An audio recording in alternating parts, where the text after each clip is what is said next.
seems appropriate that we shoot this program from the John F. Kennedy Space Center in Florida, NASA's activity here. The shuttle has cleared the tower. Roger, roll.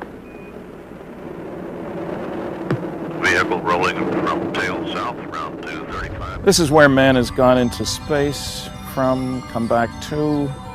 Our farthest out technology has been used around here.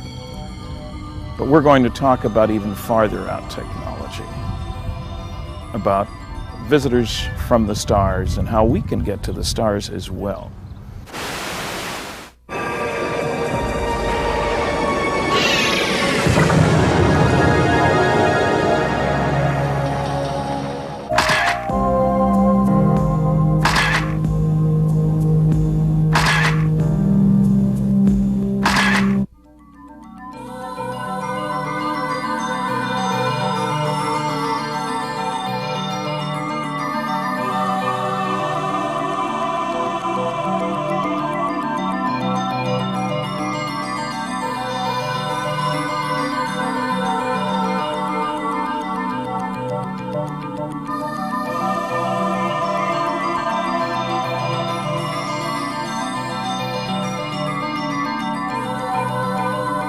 Air Force interest in this problem has been due to our feeling of an obligation to identify and analyze to the best of our ability anything in the air that may have the possibility of threat or menace to the United States. We can say that the recent sightings are in no way connected with any secret development by any agency of the United States.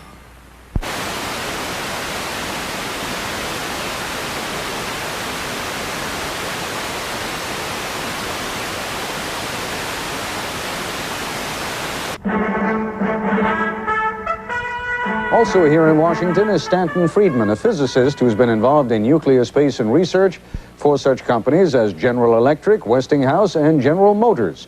He has studied and lectured on UFOs for almost 30 years and is in Washington this week taking part in the International Symposium of the Mutual UFO Network. Mr. Friedman, there are books, there are magazine articles, there are television interview programs which have very little time, such as this one. Give it your best shot. If you are seeking to convince the skeptical, what do you point to? I'm seeking to convince the healthy agnostics. The skeptics don't want to listen to the data and my findings. I point to the 2,400 plus landing trace cases, physical changes in the environment collected from 65 countries. I point to the 3,200 cases in Project Blue Book Special Report 14, 20% of which couldn't be explained and had all the characteristics we attribute to flying saucers. I point to the 3,500 pilot sightings collected by a NASA scientist on the West Coast. I point to Bud Hopkins' 140 abductees with a waiting list of 200, and an enormous amount of data in the form of documents, some of them obtained from the government directly, some not so directly, clearly indicating that our planet is being visited, that some UFOs are alien spacecraft, and that we are indeed dealing with a cosmic Watergate. There is no way in the world I can tell you everything you always wanted to know about flying saucers in one program or even 5. There's an enormous amount of information out there. There's a lot of nonsense out there too. Part of our job today is to separate the two. I can't give you all the data. What I can do is sort of take you by the hand and lead you past the evidence that has led me to the conclusions that I've reached after 35 years of study. 4 major conclusions. 1, the evidence is simply overwhelming that planet Earth is being visited by intelligently controlled extraterrestrial spacecraft. In other words, some, underline the some about 18 times, some UFOs are alien spacecraft. Most are not. I don't care about them. 2, the subject of flying saucers represents a kind of cosmic Watergate. That is to say, some few people in the governments of the United States, Canada, undoubtedly many other countries, it is a worldwide problem after all, have known since July 1947, when 2 crashed flying saucers and their crews were recovered in New Mexico, that some UFOs are extraterrestrial spacecraft.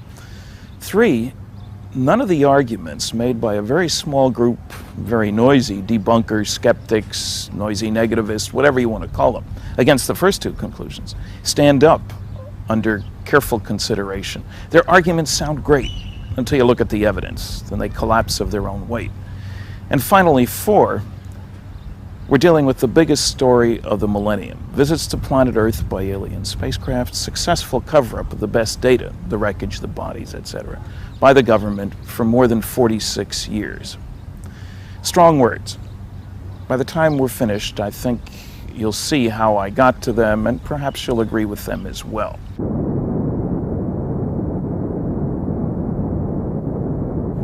With today's modern technology, it's not too difficult to fake any kind of photographs. You know what computers can do. You see it on television all the time.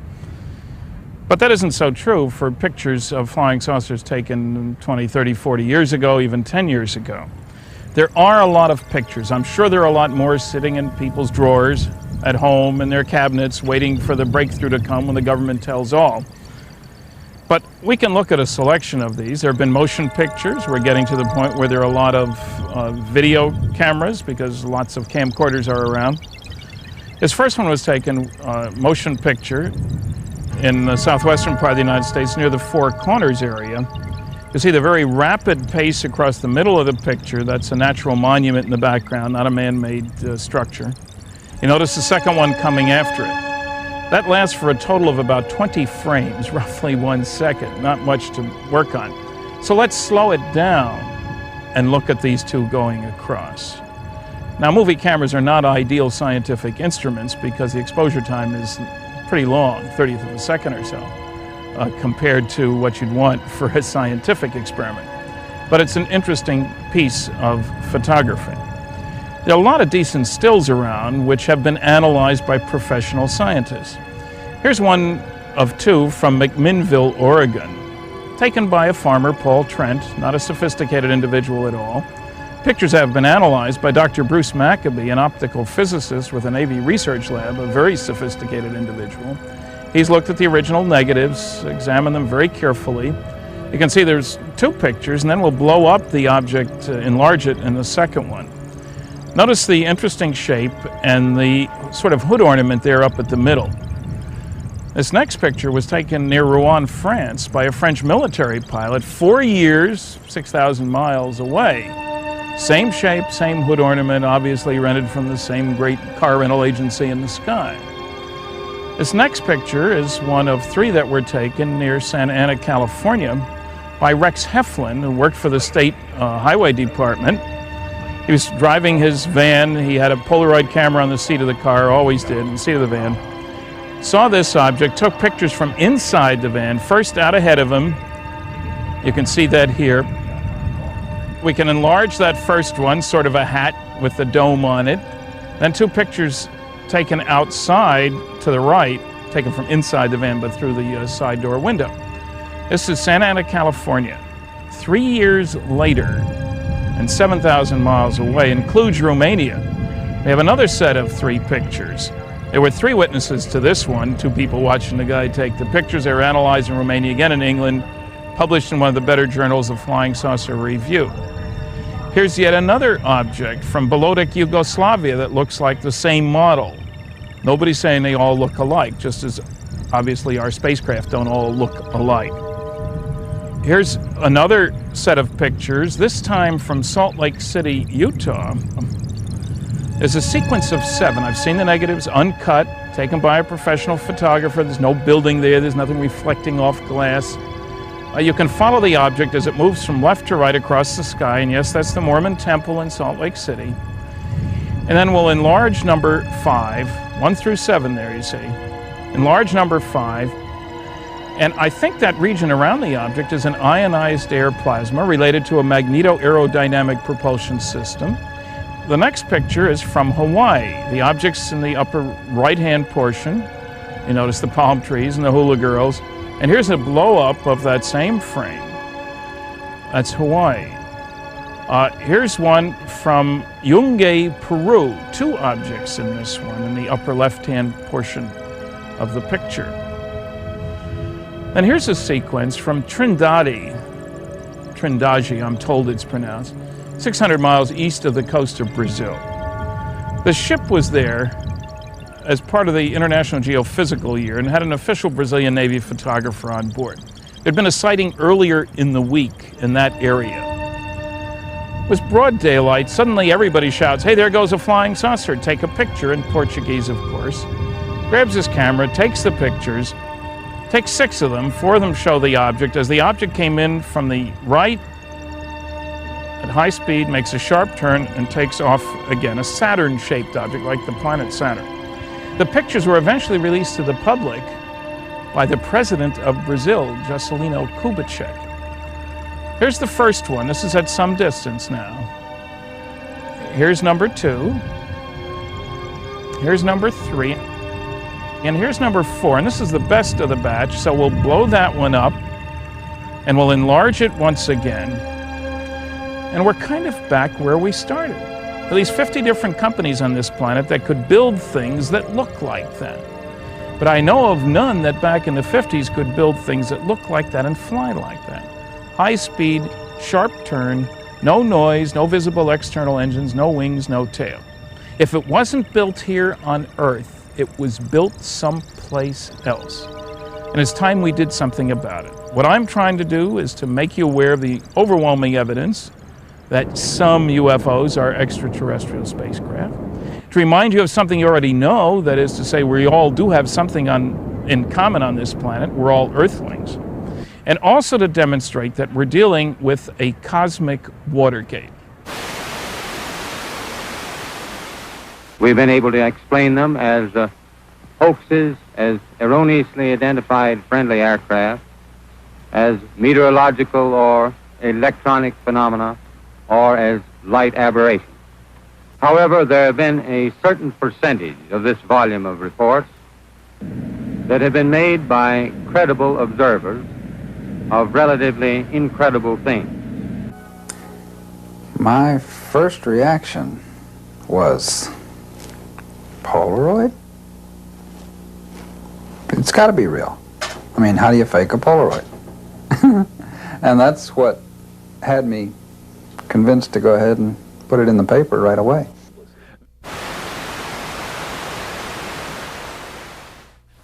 With all due respect to the Air Force, I believe that some of them will prove to be of interplanetary origin.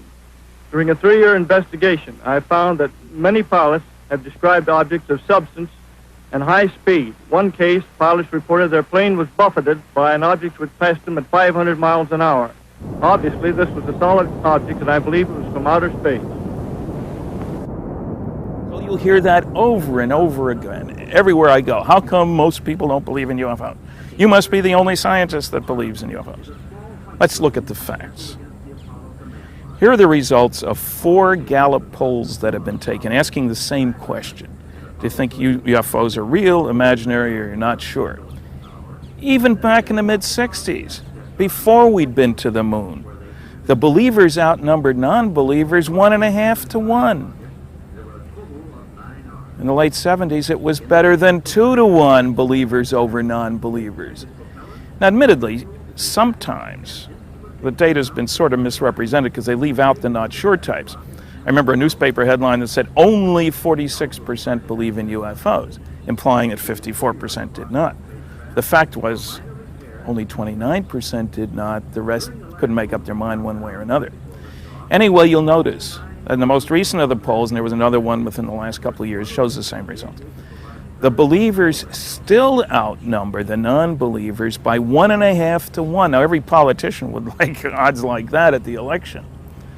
Now, the skeptic might say at this point, hey, I know why that is. That's because all those supermarket tabloids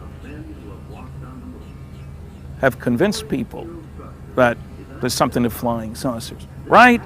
Wrong. That's a testable hypothesis. If it were true that it was the influence of the crazy stories in the tabloids, then presumably the greater the education, the less likely to believe in flying saucers, because I think it's fair to expect that people with more education are going to be less influenced by the tabloids. Well, if you look at the bottom of this information, the bottom part of this story, you'll see quite the reverse. Now, admittedly, for adults, and this is all adults now, it's not children, adults with only a grade school education, the non-believers slightly outnumber the believers. Getting a high school diploma makes believers over non-believers 2 to 1. And with a college background, it's almost 3 to 1. Simple conclusion: the better the education, the greater the education of the individual, the more likely to believe in flying saucers. I've often wondered, what if all of us in the world discovered that we were threatened by a power from outer space, from another planet? Wouldn't we all of a sudden find that we didn't have any differences between us at all? Ronald Reagan made allusions to alien forces not once, but 5 different times, including a speech before the United Nations. And why did he say that 5 times? Once, it's a nice figure of speech, but he said it in the United Nations. He said it to Gorbachev in Geneva. Gorbachev responded, saying he didn't disagree with him. He said it at a high school in Maryland. Why bring that up unless there was some reason for bringing it up? The greater the education, the more likely to believe. That's exactly the opposite of what the skeptics have been trying to tell us for decades, but they don't have any data. If you're a believer, you're with the cream of the crop. It's time to come out of the closet. You're not at the bottom of the barrel. Let's stop being apologist ufologist and closet ufologist. Let's tell it like it is. While in space as command pilot on Gemini 5, astronaut General James McDivitt saw an unidentified object approach his spacecraft and then move away when he tried to film it. One astronaut who actually chased a UFO while a fighter pilot in Germany in 1951 is Colonel Gordon Cooper.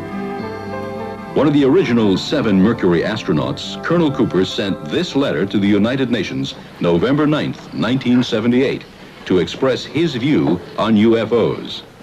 I believe that these extraterrestrial vehicles and their crews are visiting this planet from other planets, which obviously are a little more technically advanced than we are here on Earth. Incidentally, a poll taken of engineers and scientists involved in research and development activities, twice no less, shows that 2/3 of those who expressed an opinion said they're real too. So you're in very good company. As a presidential candidate, Jimmy Carter vowed to completely open the government's UFO files because Carter said he had seen one himself. In 1977, there were hints in national magazines that disturbing revelations were about to be made by the president. They never were. And Carter didn't open the files. We wrote to ask him why, and were told Carter is too busy for any interviews. In the early days, the arguments were all along the lines, first of all, what people claim to have observed is obviously impossible, so they couldn't have observed it. Now, let's understand, that's backwards science. The observations are real, whether you understand them or not is beside the point. I mean, the sun has been fusioning, that's how it produces its energy, for 5 billion years. We figured out how it worked in 1937. Does anybody want to suggest because we didn't know how it worked that it wasn't working? That's nonsense. That's not science. Now, the list of its impossibles has shrunk as we've accomplished those objectives over the last 4 decades or so, many by work that's you can see here. But there are 2 arguments that are still being made, technological arguments.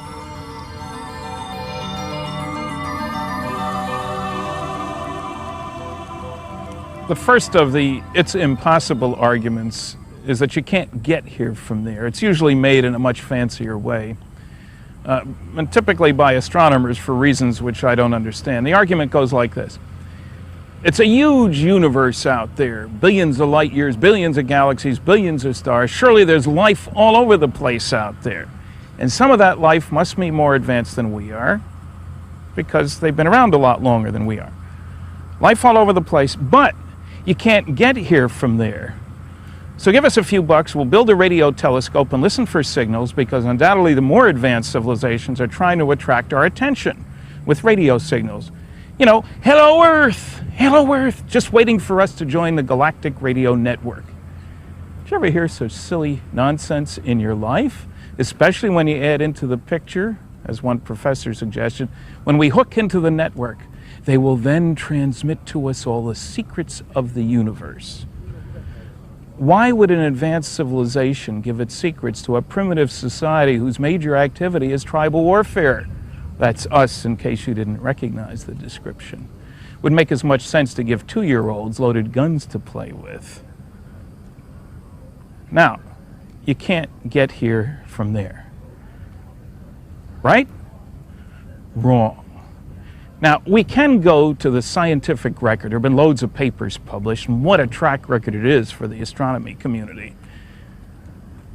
Back in 1903, a great American astronomer, Simon Newcomb, October 1903, published a paper in which he showed that the only way man would ever fly would be with the help of a lighter-than-air vehicle, a balloon. That was 2 months before the Wright brothers' first flight.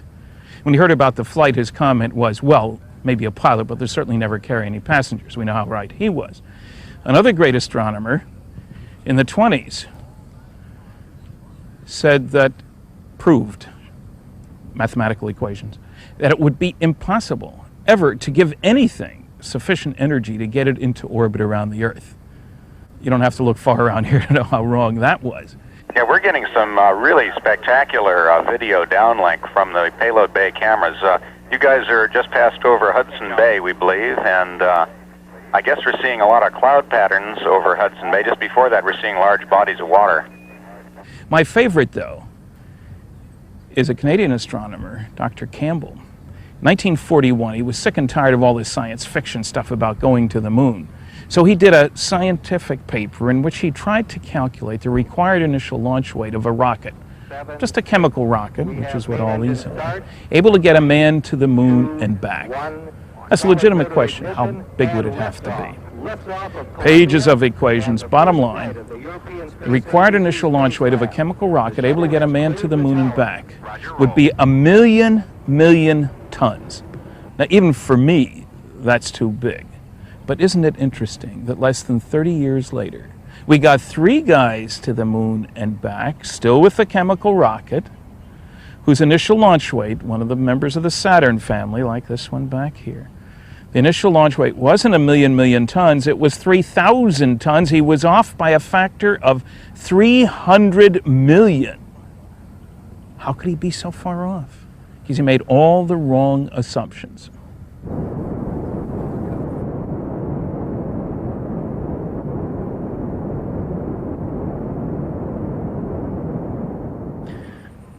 How could such a respected academic professor be so far off in his calculations? He wasn't the first, and he certainly won't be the last. His problem was that he made all the wrong assumptions because he didn't know anything about space travel. That's what aeronautical engineers are for. For example, he assumed a single-stage rocket. None of our manned space launches have been done with single-stage rockets. 2, 3 stages, more like it. Saves a lot on weight. He assumed a limit of 1g acceleration for the rocket. Now, certainly we can all stand 1g, but the astronauts who get on these babies sometimes are subjected to 5, 6, or 7 Gs. The escape tower on the old Apollo spacecraft and the Mercury and so forth, if the astronauts had to come off the rocket real quick because there was a problem down below, they would have to take 13 Gs. Without damage either, it was expected. That makes an enormous difference. He assumed you launch straight up.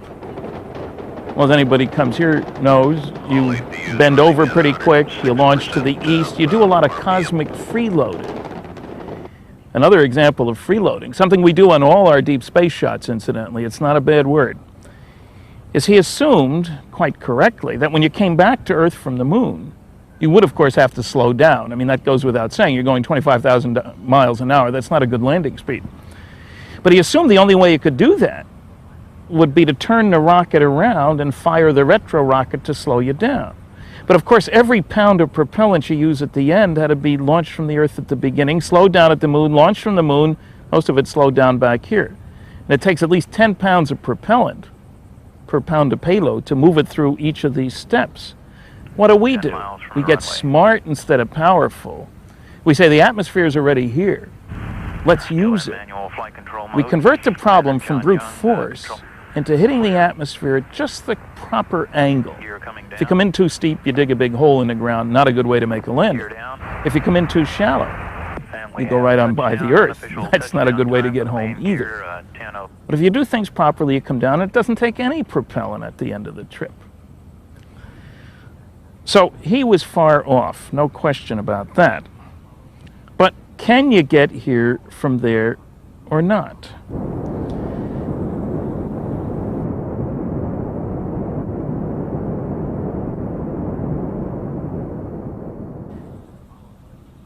There are loads of papers by aeronautics experts, astronautics experts, engineers, showing that trips to nearby stars, our local neighborhood again, within less than 50 light years, are feasible with round-trip times shorter than the average person's lifespan, and without violating or even amending any of our most sacred laws of physics, and using staged fission or fusion propulsion systems, two different nuclear techniques, on both of which I have worked.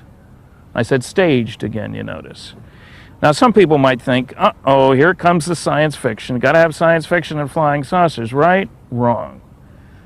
There really were nuclear rocket programs. I've worked on both fission and fusion.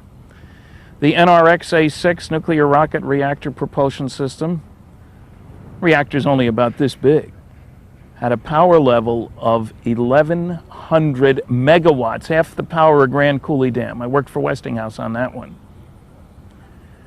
That was preceded, incidentally, just to surprise you a little more, aircraft nuclear propulsion systems in the late 50s. We successfully operated jet engines on nuclear power. Nuclear ramjets in the mid-60s successfully operated nuclear power on the ground. Now, the fission program was the largest, and we had a whole bunch of different systems that we tested. Here's the Phoebus 2B. Los Alamos built these, a whole series of them. Very similar to the NRX-A6, a little larger, maybe this big. The most powerful one had a power level of 4,400 megawatts. That's twice the power of the old Grand Coulee Dam, this big. Now, this isn't Walt Disney now in a science fiction movie. This is reality. That ran, and these pictures were taken from a long distance away. You don't want to be close to one of these things when they're operating. That's nuclear fission. Yes, it's the same energy conversion process that's used in nuclear-powered submarines, aircraft carriers, cruisers. There's over 300 nuclear-powered ships out there. They won't take you into space.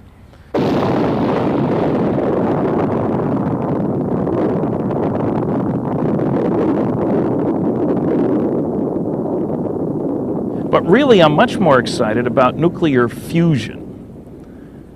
That may seem like a strange word to you. You realize nuclear fusion is the most important source of energy in all our lives. The sun up there is not a mass of burning gas, no oilmen up there. The sun is a fusion factory. That's the process that produces the energy. Now, it's true that indeed H-bombs involve fusion as well. That's controlled fusion, but for a very short period of time. Anyway, back in the early 60s, I worked on nuclear fusion propulsion systems.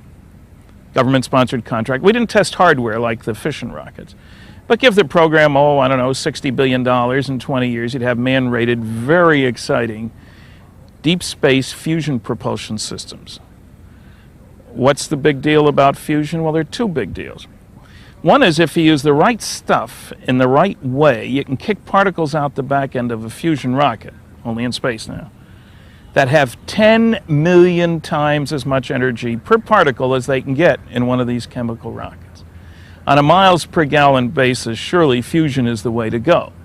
In addition, the stuff you use to kick out the back end, isotopes of hydrogen and helium, which just happen to be the two lightest and most abundant substances in the universe. Wherever you go, the gas stations may be closed, but you're going to find hydrogen and helium. So we Earthlings already know how to get to the stars. It's a political choice. Do we want to spend the money? I'm not saying we should, but we don't need new laws of physics. Just one heck of a lot of good engineering, such as went into this, and courage.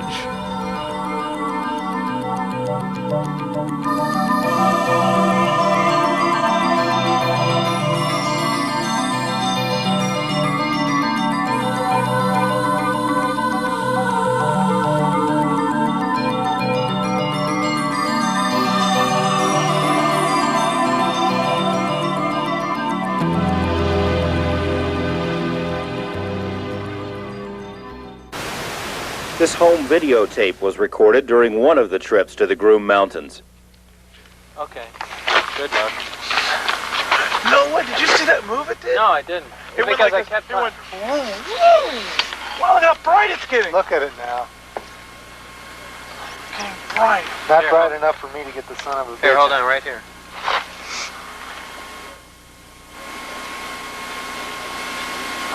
Are you there? No.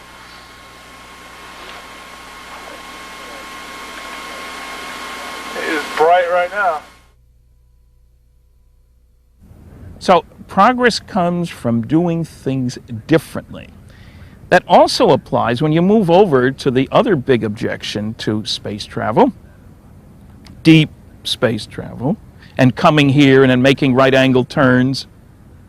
You'd be crushed to death against the wall, some noisy negativists say. They can't possibly make right-angle turns like that. There's a book, Physics for People Who Don't Think They'd Like Physics, and I don't like the book, which says when you get to 9 Gs, you die. Nonsense. NASA here has learned an awful lot about what kind of accelerations people can stand. They've done tests on centrifuges, rev them up. There's talk about courage, physical courage. Now 1G is the acceleration of gravity here at the surface of the Earth. That's a change in speed of 21 miles per hour per second. So 1G, in other words, say you're in a very hot car. In 10 seconds at 1G, you could get to 210 miles an hour. That's a pretty hot car. Okay, how much can people stand? Well, it depends on a lot of things. One of the things is the direction of the force on the body. You'll notice that when any of the astronauts go up, they're always on their back. Not like in an elevator. They're not standing up and the rocket goes up this way, but the force is back to front. Why is that? That's because they can stand a lot more acceleration back to front than foot to head. Well, how much can they stand? A trained pilot, this is measured data now, a trained pilot can handle 14 Gs for 2 minutes and perform a tracking task while being accelerated. Now, what does that mean? 14 Gs is an acceleration of just about 300 miles per hour per second. So if you were starting from rest and being kicked at 14 Gs, and it would certainly feel like it, at the end of 1 second, you're going 300 miles an hour. At the end of 10 seconds, you're going 3,000 miles an hour. And at the end of those 2 minutes, you're going 36,000 miles an hour, and you're long since out of sight and off the Earth. That's measured data, not theoretical, hypothetical, I wish we could, but we can't, so we won't kind of data. Now, in actuality, we can stand higher G loadings than that. The shorter the duration, the more the G loadings you can stand. For example, this is test data. You can stand 30 Gs for 1 second. What does that mean? That's 0 to 600 miles an hour in 1 second. It came up above the same mountain. It moved around. It did a step move. It actually went up in the air like this and hovered, then dropped way down. Then it just floated around and cruised around, and then it started coming up the mountain range. Now, when people report flying saucers, the time during which you go around the corner is very, very short. As a matter of fact, it appears that you could stand any acceleration as long as the duration is sufficiently short. I call it the hot potato syndrome. You're baking potatoes in the oven. It's time to take them off, out of the oven, put them on the table. You grab the potato. Do you get burned or not? It depends on how long you hold on to the potato. Obviously, if you stay below some very short time, you're not going to get burned. When you go past that time, you're going to be hurt. Through the telescope, we had seen it was an elliptically shaped light. You know, that's about, because you can only get so close, even with a telescope, to a secure facility. Anyway, it came by up by us very rapidly. It glowed and glowed brighter like a sun, and we almost got the feeling it was going to explode. It glowed so bright, and we backed up behind the car. Then it went down. It glowed back up a little bit, and very softly glided back over back where the mountains where it came up, hovered for a while, and then just sat down, just like you see in the movies. Now, obvious question, of course. So how do you get such a high acceleration? Now, when we physicists accelerate particles in these big accelerators to very high speeds, close to the speed of light, which is an important part of this story, We don't do it by hiring grad students and hitting the particles as they go by with a broomstick or something like that. We do it electromagnetically. You got charged particles, you can hit them with electric and magnetic forces and really get them moving. Now, we talk about hypermaneuverability. We all know very maneuverable systems, Volkswagens, old O.J. Simpsons, a lot of different systems that don't work by carrying along something you throw away, that work by interacting with their surroundings. In the mid-60s, a brilliant professor named Stuart Way, working at Westinghouse, built, with the help of some grad students at the University of California, Santa Barbara, an electromagnetic submarine. Cost him $2,000 for spare parts and stuff. And it worked. No moving parts. Electric and magnetic fields at right angles to each other exert a force at right angles to both. You push against the seawater, which is an electrically conducting fluid. By Newton's laws, it pushes back. And off you go, slipping silently through the seawater, no moving parts. Now, that was a proof of principle device. It worked. Now, you may think, wait a minute. What's any of this got to do with flitting around in the atmosphere? Well, if you replace the electrically conducting fluid, seawater, with ionized air, that's the stuff that glows when a meteor comes in. That's the stuff that surrounds one of the capsules when the manned capsules come back to Earth and they're rushing through the atmosphere at very high speed, slowing down, heating the air.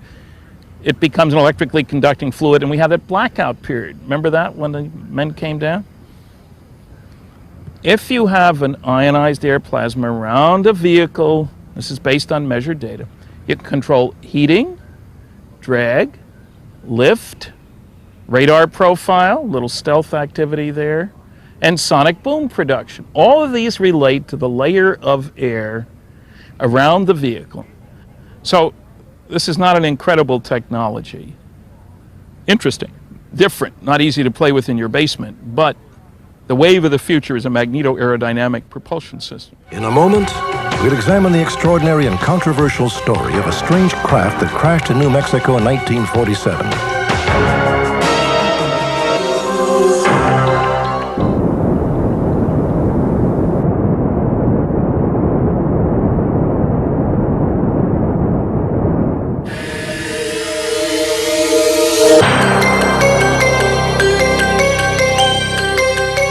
This Air Force base here in Roswell, New Mexico, was the center of a controversy back in 1947 that over 40 years later still remains unsolved. Remnants of a mysterious craft were found on a remote ranch and allegedly stored here in Hangar 84. To this day, there are many who believe it was a UFO.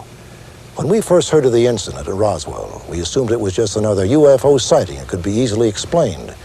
A distant aircraft, an errant missile, or perhaps it was just a hoax. However, eyewitness accounts and disturbing evidence suggest that something strange happened here at Roswell.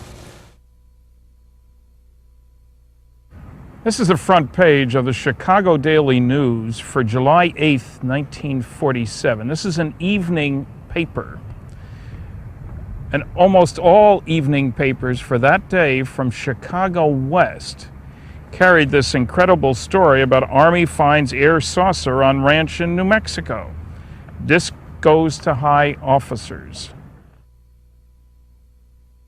This is the front page of the Roswell Daily Record, an evening newspaper for July 8th, 1947. That's Roswell, New Mexico, town in the southeastern quadrant of New Mexico. Roswell Army Airfield captures flying saucer on ranch in Roswell region. This is the front page of the Sacramento, California Bee, an evening paper, July 8th, 1947. Not quite so flamboyant. This is the front page with very flamboyant headlines of the Los Angeles Herald Express, an evening paper, July 8th, 1947. Now you'll notice it has the original story, the same as the others. But now it's got a second story. General believes it is radar weather gadget. Now, you notice that California is 2 hours behind Chicago, New Mexico 1 hour.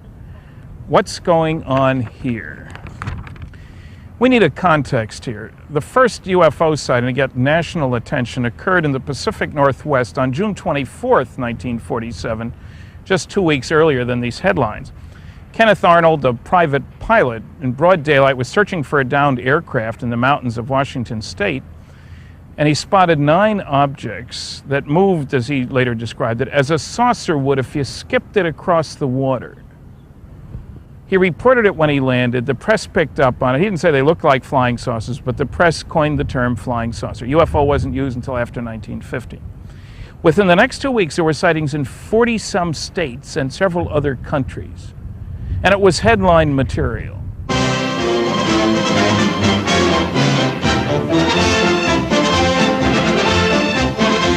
Army fighter planes are on patrol for flying saucers. Cameras installed to photograph them. Portland, Oregon, the area from which came the first weird reports. This flying saucer patrol shows how the Air Forces, while not putting too much stock in the mysterious things in the sky, are investigating. The control towers this in touch happened and on the watch. Apparently about July the 2nd or 3rd, a rancher named Mac Brazel, on a ranch out in the boondocks, 75 miles or so northwest of Roswell, 15 miles southeast of the little town of Corona, heard a tremendous explosion late one night. It was during the middle of an electrical storm. He didn't think it was thunder, though. The next morning, he's out checking on a water pump. This is a sheep ranch out in the boonies. It's pretty dry, and water's very important. And he comes across an area 3/4 of a mile long, a few hundred feet wide, strewn with pieces of strange wreckage. It was weird. There were pieces of a foil-like material, about the thickness of a foil on a pack of cigarettes. But you couldn't tear it, couldn't break through it. Later on, with a 16-pound sledgehammer, you couldn't break through it. Extraordinarily strong and extraordinarily light. There were some I-beam-shaped pieces, nothing bigger than about this long, about a half-inch high, about the weight of balsa wood, next to nothing. But you couldn't cut them, break them, burn them, and there were strange pastel symbols along the inside.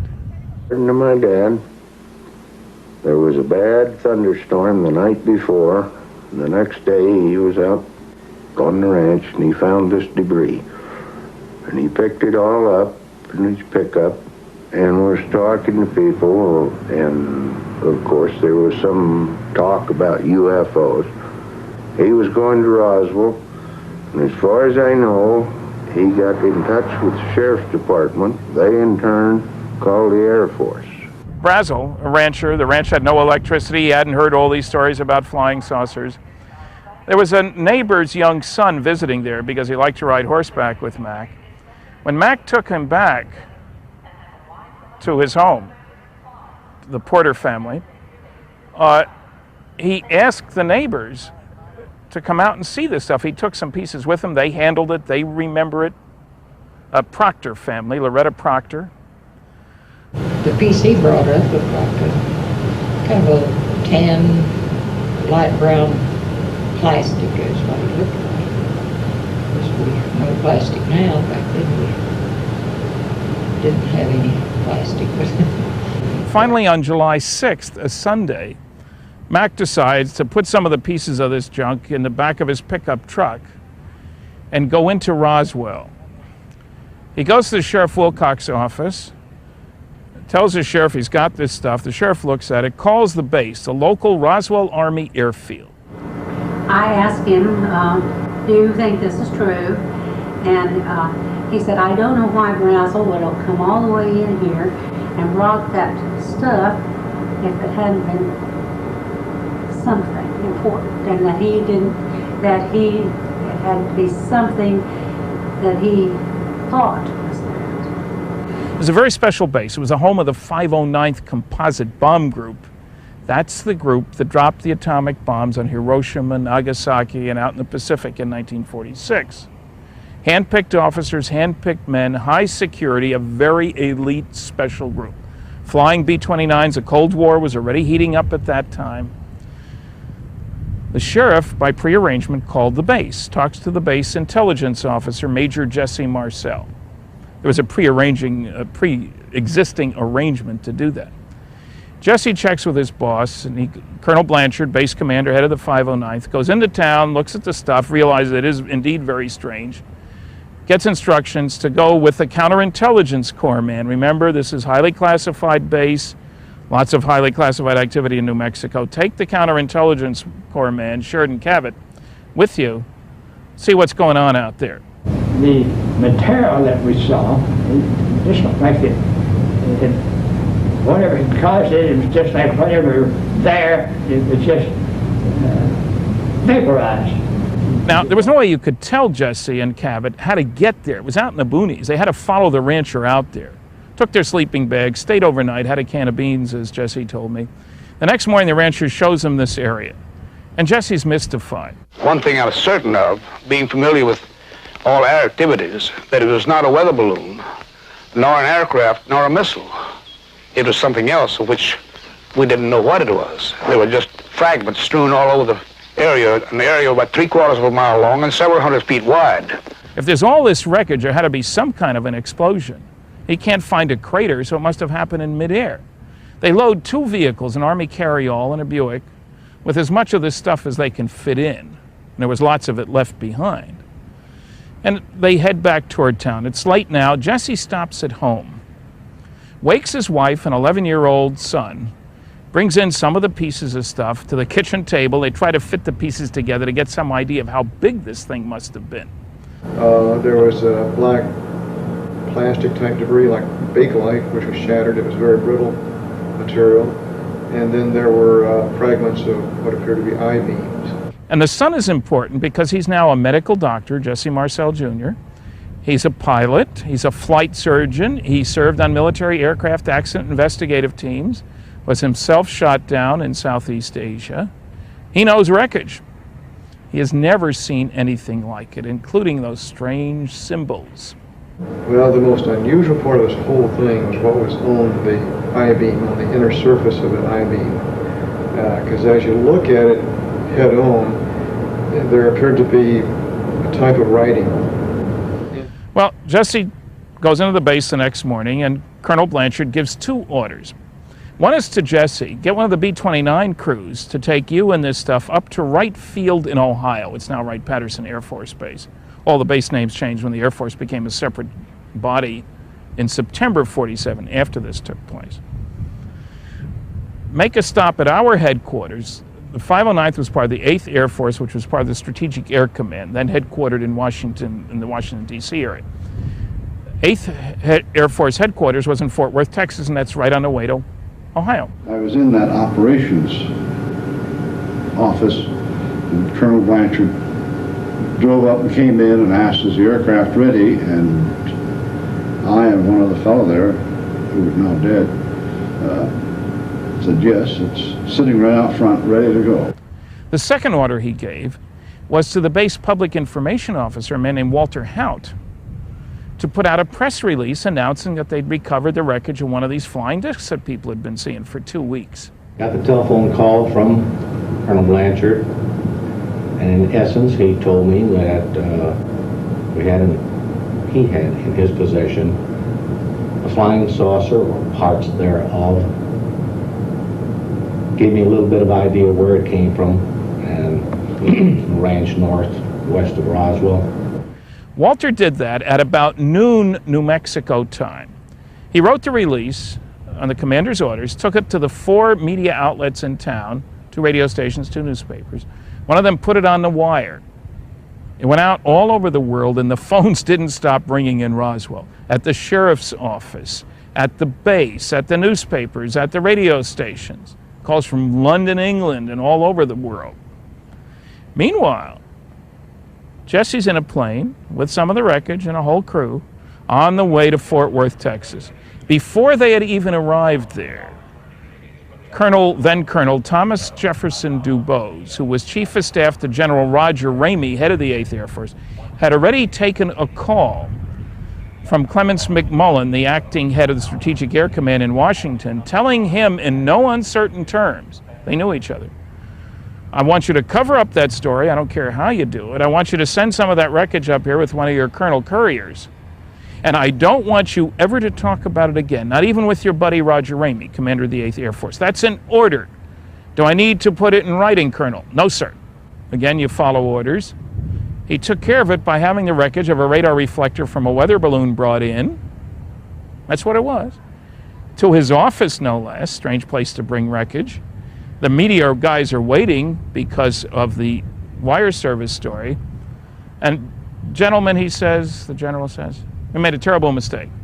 It's not a flying disc or flying saucer at all. It's just a radar reflector from a weather balloon. What are you going to do with the wreckage, General? Oh, throw it out. What else? Now, the cover story went out about 5 o'clock, July 8th, 1947, Texas time. That was too late for the Eastern papers and even the Chicago paper. But that's why the Los Angeles paper has the original story and the cover story. And the next morning's papers all said, Ramey empties Roswell saucer. And that's where the story lay until I got involved in 1978.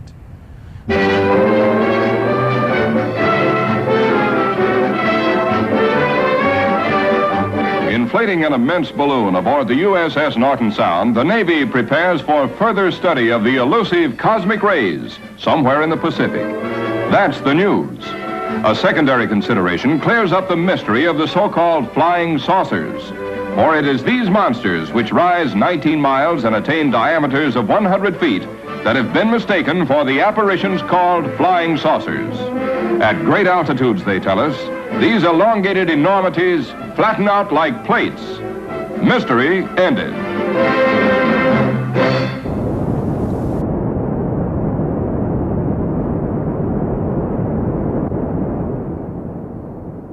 Some people said, why did they come running to you with their story, Major Marcel? He didn't. I was at a television station, and the station manager, we were waiting for a third reporter to interview me. I was going to be speaking at Louisiana State University, Baton Rouge, Louisiana. And out of the blue, the station manager says, you know, the guy you got to talk to is Jesse Marcel. And I say, who's he? He says, oh, we're old ham radio operators, we're buddies, and he handled pieces of the wreckage of one of these things when he was in the service. Well, that got my attention. I said, well, do you know anything about it? He says, he lives over in Houma, Louisiana, which wasn't too far, although I didn't know where it was at the time. I've since been there. I called Jesse the next day, got his story, didn't remember the date. It sounded pretty straight. Not long thereafter, I got another story. I was at Bemidji, Minnesota, about another story about a crash saucer. A couple asked me if I'd heard about a crash saucer in New Mexico. I said, well, I have heard stories. Tell me more. Well, their friend Barney Barnett, a Soil Conservation Service engineer, ultra respectable, living in the town of Socorro, New Mexico, told them quietly, very good friends, that a saucer, he'd found an almost intact saucer stuck in the ground in New Mexico with bodies alongside it. They didn't have the date either. We had a third story, a colleague of mine, about an English actor driving across the country when he was in New Mexico, heard the radio broadcast about this story. When he got to the East Coast, thought it'd be a big deal. Nothing. That gave us the date, early July 1947. A colleague, William Moore, went to the University of Minnesota libraries, dug out newspapers. There were the stories. The stories, many of them were inaccurate, but they had names, they had information. They gave us a check on Jesse Marcel. Everything he said was true. It gave us the name of Walter Howard. It gave us the name of Colonel Blanchard and a whole bunch of other names. We followed up on those stories. The Barney Barnett story, we found his niece, we found neighbors, we found his boss. That story took place west of Socorro, which is about 160 miles west of the Corona site. And that left us puzzled. If there are bodies over there, why weren't there bodies here? Were there two vehicles? Was there one vehicle that had broken apart? It was a mystery. By 1985, we talked to 90 people, and we still hadn't resolved were there two crashes, one crash that broke up, or whatever. But then, after Unsolved Mysteries did their show on crash saucers, I instigated it, helped out, found a number of the people. I also was able to find and talk to Glenn Dennis, a mortician in Roswell at the Ballard Funeral Home, which handled the base's business. And he told me a story he'd never told anybody else. Glenn told the story that he got several calls in early July from the base mortuary officer. What should they do? What would he advise? What was the smallest body bags that they had there? Yeah, I think I informed you that we usually kept a 4-foot, but I could possibly get a 3/6.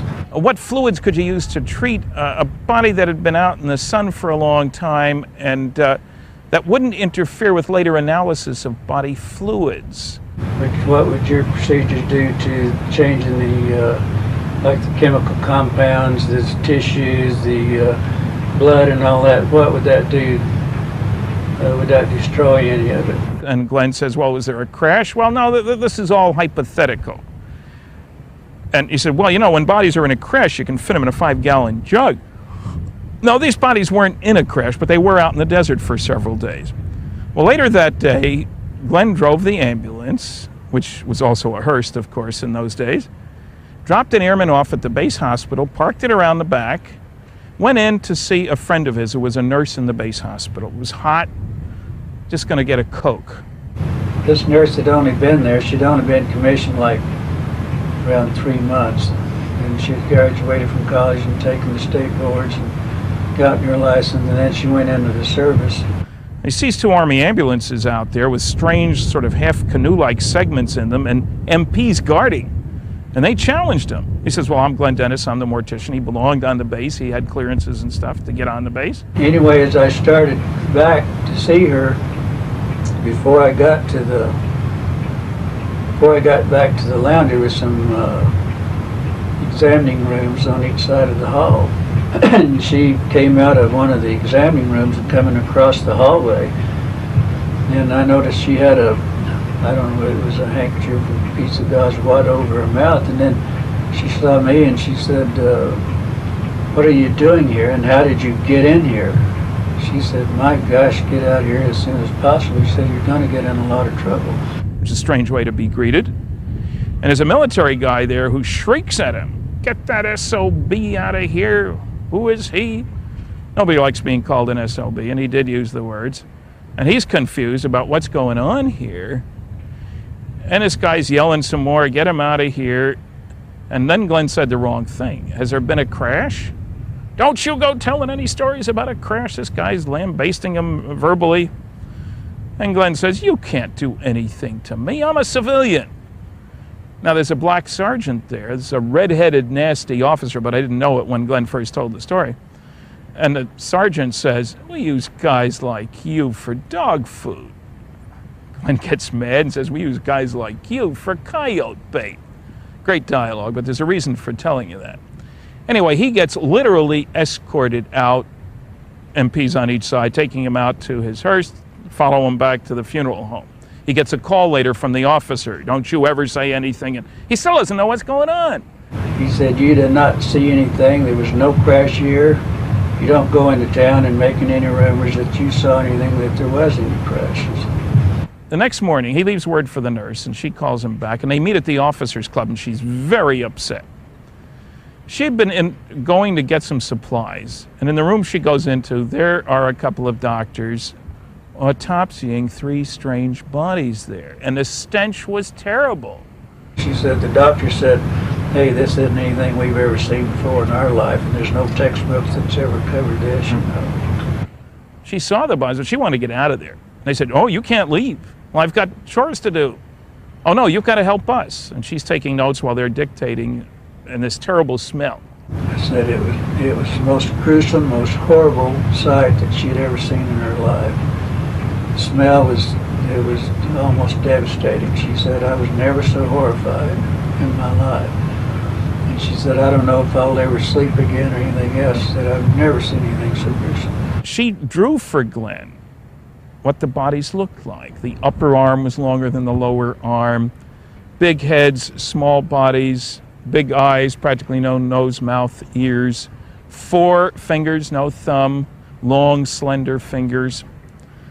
She drew that for him, and he had to promise her he'd never talk about it. She drew me a diagram of the head. She drew me a diagram of the arms and the hands. And it was on the back of a prescription pad where, you know, the nurses always carried a prescription pad, you know, and all taking notes and everything for the doctors and all that. these were rather small, but she had drawn those the night before, and she gave them to me. She said, you know, that you can have these, but there again, I was sworn to secrecy again, that, you know, either destroy them after I got through with them or whatever. Glenn's testimony then opened up the notion that there were two vehicles that crashed. After the Unsolved Mysteries program ran, there many more witnesses came forward. This is what led aviation and science writer Don Berliner, who's also been interested in UFOs for more than 30 years, and I, to do our book, Crash at Corona, with the latest testimony. And, you know, one thing that should be stressed here, there was very strong intimidation about two witnesses not to talk about what they saw. As an example of that, the sheriff's granddaughter, many years later, was living with her grandmother. The sheriff was dead. And there was something on television about flying saucers, and the grandmother said, you know, I've never told you, but the reason your grandfather didn't rerun for sheriff is that when that saucer crashed, he saw quite a lot. And after things were quieted down, the military came to him and said, if you ever talk about what you saw, we will kill you and we will kill your family. She was standing there with my grandfather. I said, did you hear them say that, Big Mom? That's what I called her. And she said, yes, I did, Barbara. And she said, that's exactly what they told her. Now, let me go back to the little story about the dog food. I learned that the most classified base, probably in New Mexico, at least was Sandia Base up in Albuquerque. Nuclear weapons related base. Even now it employs 8,500 people. It's a laboratory, 3,500 are engineers and scientists. That's probably where the wreckage from the Plains of St. Augustine stuff went, including the bodies. And many people have complained about this red-haired officer and black sergeant. Well, I only heard about that from Glenn Dennis the second time around. And then I got a call in a letter from somebody who'd watched the show who said he was out there at the site and he's describing what happened, and he too mentions a red-haired officer and a black sergeant. Completely independently, he had no way of knowing of Glenn Dennis's testimony. Well, the interesting thing here, desegregation didn't happen until the following year. Blacks were not well treated in the military.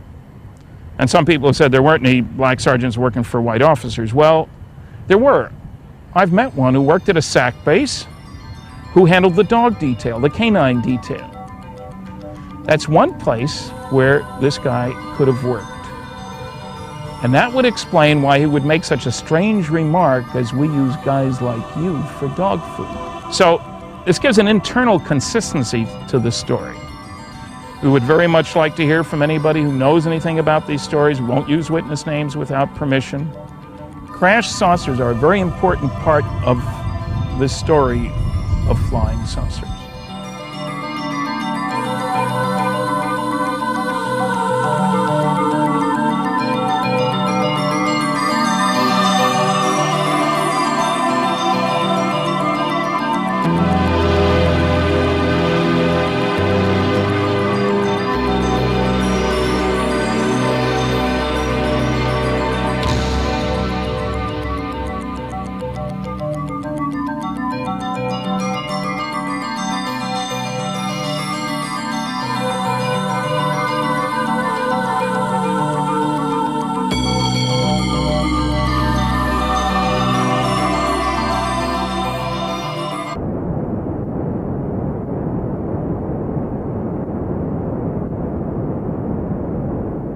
The evidence is overwhelming that responsible, respectable earthlings, people whose testimony you'd like on your side in a court of law, have indeed on many occasions observed not only saucers sitting on or near the ground, but saucers accompanied by critters, creatures, little guys, whatever you want to call them.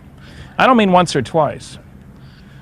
There's a guy in Missouri named Ted Phillips who over the last couple of decades has collected more than 4,400 physical trace cases from 65 countries. These are cases where the saucer is seen on or near the ground, and after it leaves, one finds physical changes, the equivalent of burn circles, burn rings, Landiger marks, swirled vegetation. I don't mean these crop circles, that's a whole other business.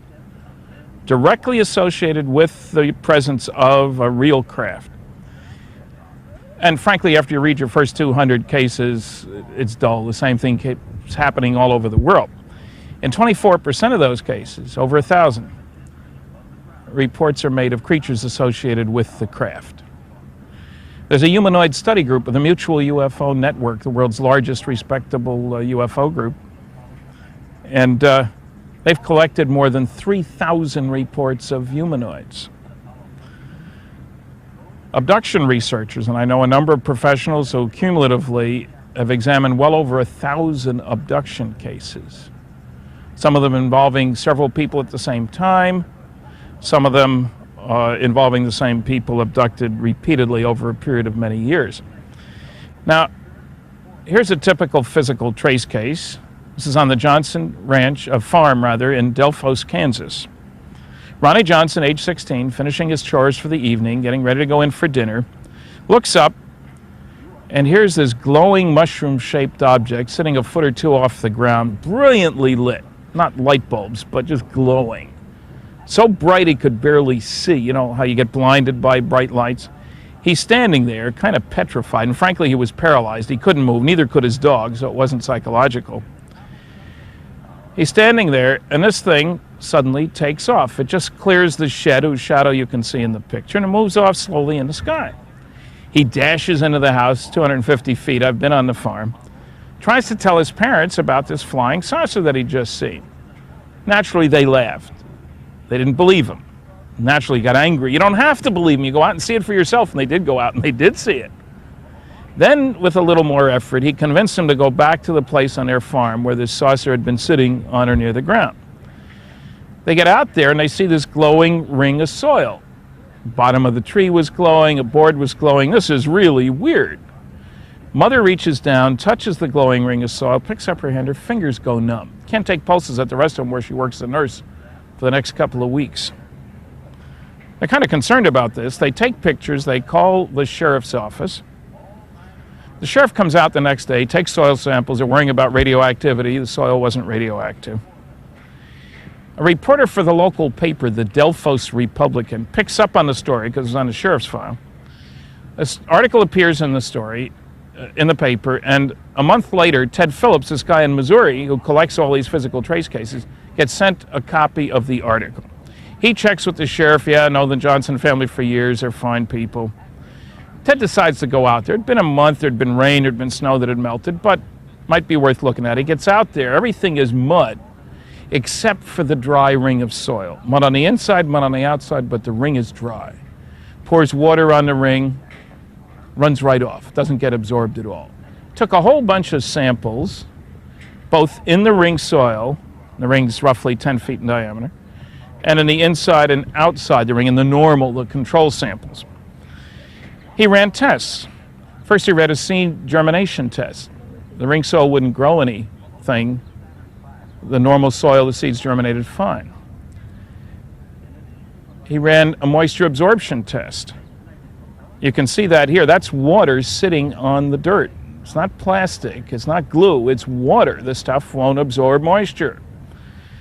Ted sent me samples of the soil, which you can see here, and I had good agricultural tests done by a professional testing laboratory. They found that the ring soil on the left had a higher level of soluble minerals. These are the things that affect plant growth than the normal soil on the right. They're obviously different in color and texture. That doesn't mean the aliens dumped their garbage here. It probably means that normal soil like that on the right was intensely irradiated with something like microwaves, like cooking a turkey in a microwave oven. It'll penetrate through 14 inches of soil. That's how far down it was dry in this ring. Convert some of the insolubles to solubles. It's a whole new direction for ufological research. A NASA manager has said that they would test any lab specimens that were required for testing about UFOs. He still hasn't agreed to test any soil samples. We're working on it.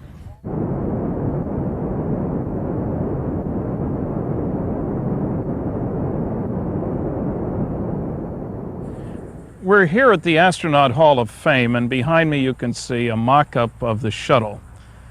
That's the leading edge of today's manned spaceflight technology.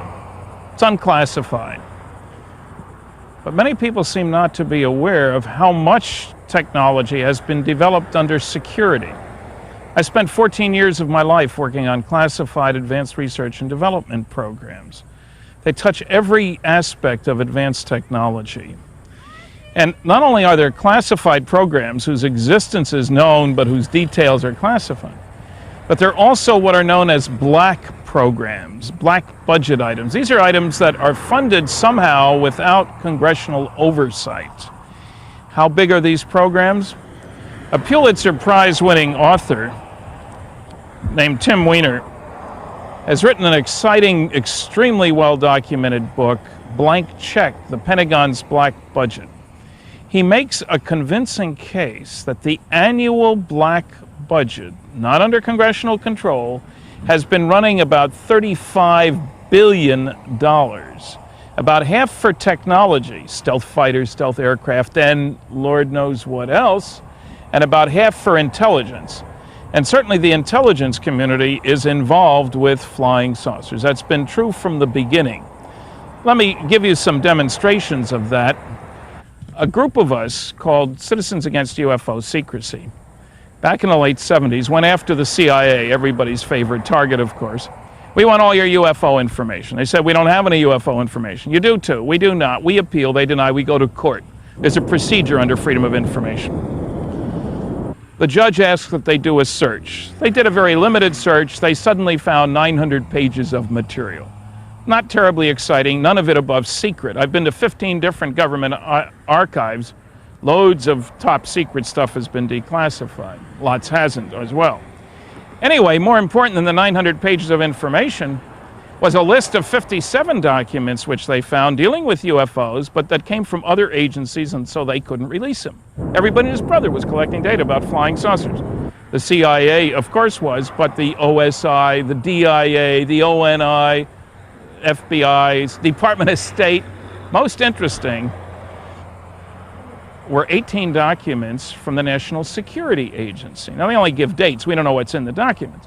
So we file a Freedom of Information request with the National Security Agency. And I have to understand, they're the big boys on the block.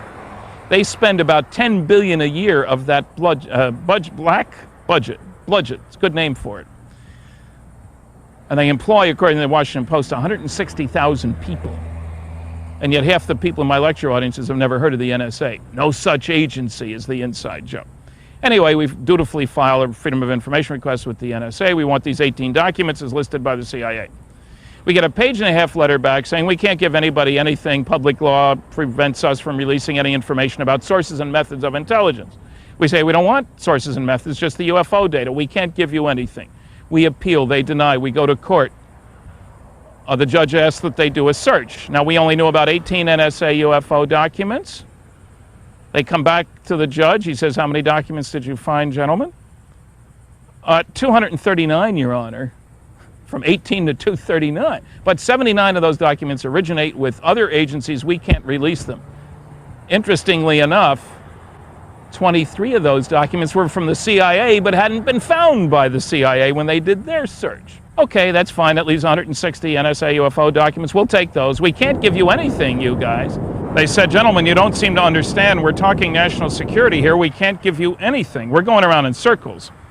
So we tried a legal ploy that had been done before in other cases. We asked that they submit the documents to Judge Gerhard Giselle, the federal court judge, so that he could determine whether they are properly invoking national security. They absolutely refused to show him any of the documents. However, they provided him with a 21-page top secret plus affidavit justifying the withholding. He saw it in camera, that is in his chambers with a special clearance. Naturally, our lawyer didn't get to see that affidavit.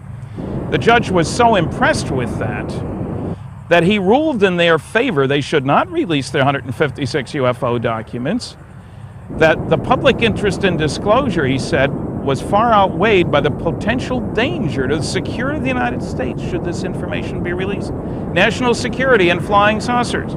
We appealed to the Federal Court of Appeals. They have oral and written hearings. The judges normally take 2 months to make their decision. They were shown the same 21-page top secret plus affidavit. And they agreed with the lower court. Supreme Court wouldn't hear the case. We filed a Freedom of Information request for the 21-page top secret plus affidavit, and eventually we got it. And we expected some censorship in it, and there was. And as one turns the pages, one begins to see that almost all of it is blacked out. About 75 to 80% of that document has been blacked out. Now, the judge saw it clean. We didn't. And no, it's not illegal for them to do that. National security is one of the exemptions from freedom of information. Anybody who says no government agency is withholding UFO information simply isn't telling the truth. Now, there's a footnote to the story. I had naturally filed with the CIA for their 23 UFO documents as discovered by the NSA when they did their search. Now, they're supposed to respond in 10 working days. It took them 35 months to respond. I suppose that means they worked 10 minutes a day, I don't know. But when they did respond, they agreed to release 9 of those 23 documents. I was excited until I looked at them. They were press abstracts of Eastern European newspaper articles about flying saucers, which the Russians had the day they were published. Their own 14 documents they refused to release. They tried to discourage me from appealing. I appealed anyway. 2 years later, they responded to my appeal. They agreed to release tiny portions of 3 of the documents. Now, this is a released CIA UFO document. There are 8 words that you can read on the document. 8 words, and they're not exciting words. Title, doc reference, info location, info date, string of numbers. Now, admittedly, these guys have a kind of sense of humor, you might say. This document says, deny in toto. Couldn't even find 8 words on the page to release, as if this weren't denied in toto. Anybody who says government agencies aren't withholding UFO information isn't telling you the truth.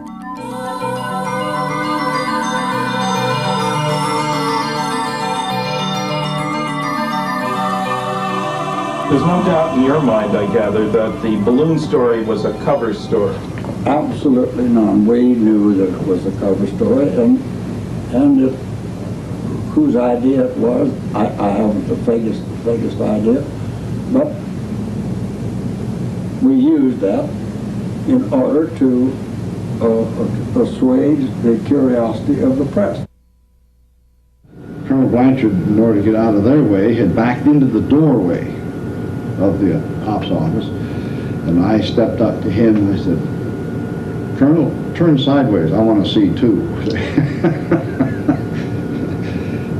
Maybe if I hadn't said that to him, made it obvious that I was there, I would not have been shipped out 2 weeks later.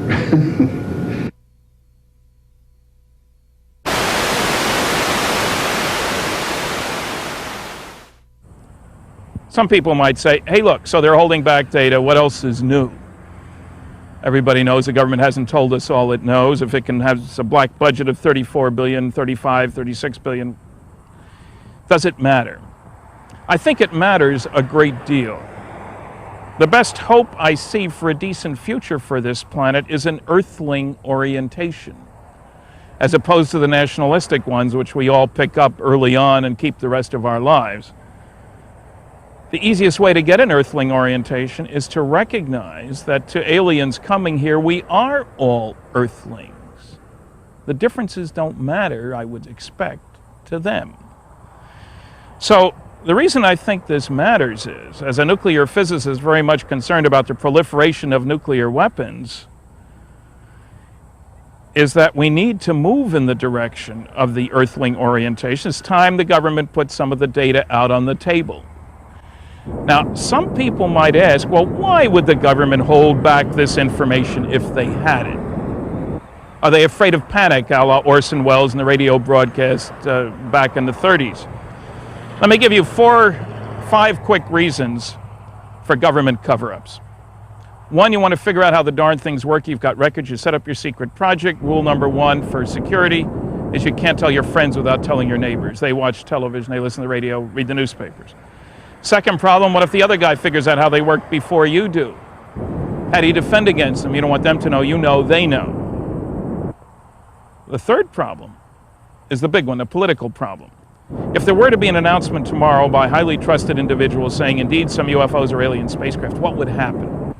I think church attendance would go up, mental hospital admissions would go up, stock market would go down, but I think the biggest thing that would happen is an immediate push on the part of the younger generation, never alive when there wasn't a space program, for a whole new view of ourselves, indeed as Earthlings, instead of Americans, Chinese, Russian, Cuban, whatever. And there's the rub. I know of no government on this planet that wants its citizens to owe their primary allegiance to the planet instead of that individual government. Nationalism is the only game in town. Just look around.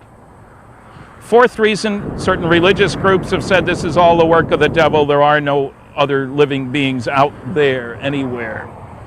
A fifth reason is economic discombobulation. If an announcement were to be made that indeed some UFOs are alien spacecraft, no matter how carefully, a lot of people would think that soon there'd be new methods of ground transport, air transport, communications, agriculture, energy production, you name it. What does that do to the stock market? Who are the winners? Who are the losers? It's a tough transition. Just look at Eastern Europe right now. They've got freedom, they've had elections, they don't have bread, they do have inflation. We don't know how to make that transition very well. Okay, now, what are my goals about all this stuff? Very simple. I've got a 16-year-old daughter. I'd like to see her generation act in such a fashion that we could qualify for admission to the cosmic kindergarten. If we can't do that, maybe the cosmic preschool. I think it's the best hope for a decent future for the planet. I have a 6-year-old grandson. I hope his generation behaves in such a fashion that we create a planet that is indeed suitable for intelligent life. I don't think we've done a very good job so far. If you have information for me, you know anything about crash saucers, government cover-up, and you don't want your name used, that's okay. Please contact me.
Welcome to Volume 2 of Flying Saucers Are Real. We'll present information on the famous Betty and Barney Hill abduction case, the star map work that tells us where those particular alien visitors originated, supposed autopsy of an alien being recovered in New Mexico, the Operation Majestic 12, MJ-12, magic papers, which I think are the most important documents ever leaked to the American public. Join us.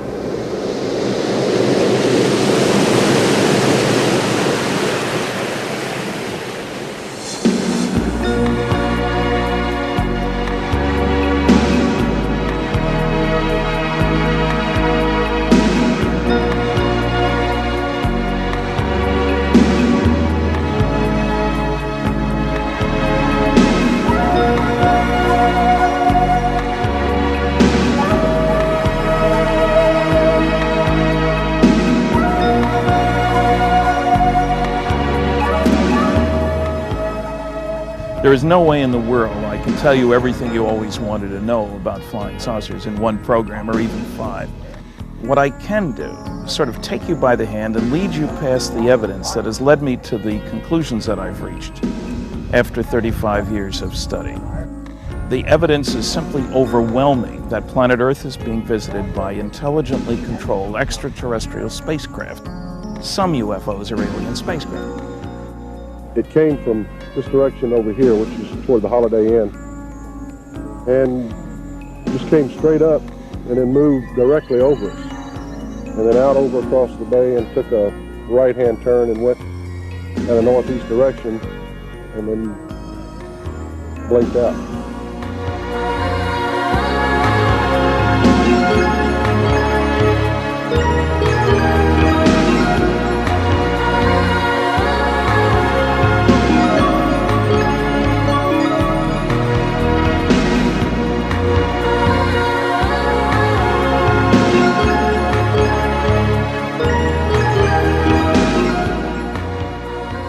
The subject of flying saucers represents a kind of cosmic Watergate. That is to say, some few people in the governments of the United States, Canada, undoubtedly many other countries have known since July 1947, when 2 crashed flying saucers and their crews were recovered in New Mexico, that some UFOs are extraterrestrial spacecraft. Area 51, that mysterious corner of the Nevada test site, is no longer much of a secret. The fact that secretive things go on here is a given, even to the Soviets, who make daily spy flights over the facility to take a peek at what's going on. It's the perfect place for secret things. But of course, that's no secret. 51 is ringed by the forbidden vastness of the Nevada test site, by the looming Groom Mountains, and by sparsely populated desert expanses. The few people who do live out here have no love lost for the military, but they're conservative, patriotic, and they mind their own business. You ever see stuff you can't explain? Sure, lots of stuff. Care to elaborate? No. UFOs. Is there a government conspiracy to keep the truth from America? Tonight on the UFO Conspiracy, a team of investigators uncovers provocative new evidence. We're dealing with a cosmic Watergate. Thursday, October 11th, 1973, around dusk, Charles Hickson and Calvin Parker were fishing at this site on the Pascagoula River when they say a strange craft emitting a bluish light came down and hovered just above the ground 30 feet away. Now living and working in Golden Meadow, Louisiana with his family, Calvin believes the U.S. government has knowledge of extraterrestrial life that it is hiding from the public. I think the government more or less knows about them, but they're just scared to get it out in the public. Do you think the United States government is keeping something from us about UFOs? There's no doubt in my mind that they are.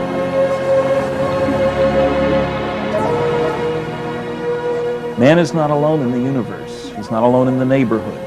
Our future as Earthlings is tied in with space.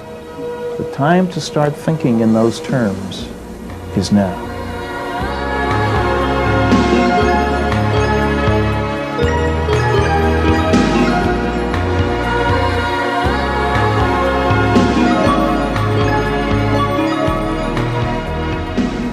There are 3 different categories of UFO sighting reports. First, the IFOs, that is, UFO sightings converted into identifiable flying objects. People have seen all kinds of things, and most sightings can be explained. Having said that, let's forget Category 1 sightings. Category 2 sightings must also be dismissed. These are the reports for which there is insufficient information on which to base any kind of scientific judgment as to what was observed. If you don't have enough data, forget it. There's no point in wasting your time on those sightings. Finally, that leaves us only with the sightings in Category 3. These are the reports by competent observers of strange phenomena in the sky or on the ground, which the observer cannot identify, which remain unidentified after investigation by competent investigators, and which furthermore we judge to be manufactured objects based on the way they look, not just lights in the sky, and we deduce they were made someplace else based on the way they were observed to behave. This home videotape was recorded during one of the trips to the Groom Mountains. Okay. Good luck. No way, did you see that move it did? No, I didn't. It went because like I kept it went, woo, woo. Well, look how bright it's getting. Look at it now. Bright. Not bright enough for me to get the son of a bitch. Here, hold on, right here.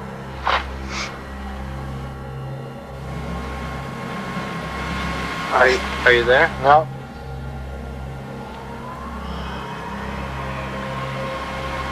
It's bright right now. A major point I'd like to make in this program is that every large-scale scientific study of flying saucers has provided us with a substantial number of Category 3 reports.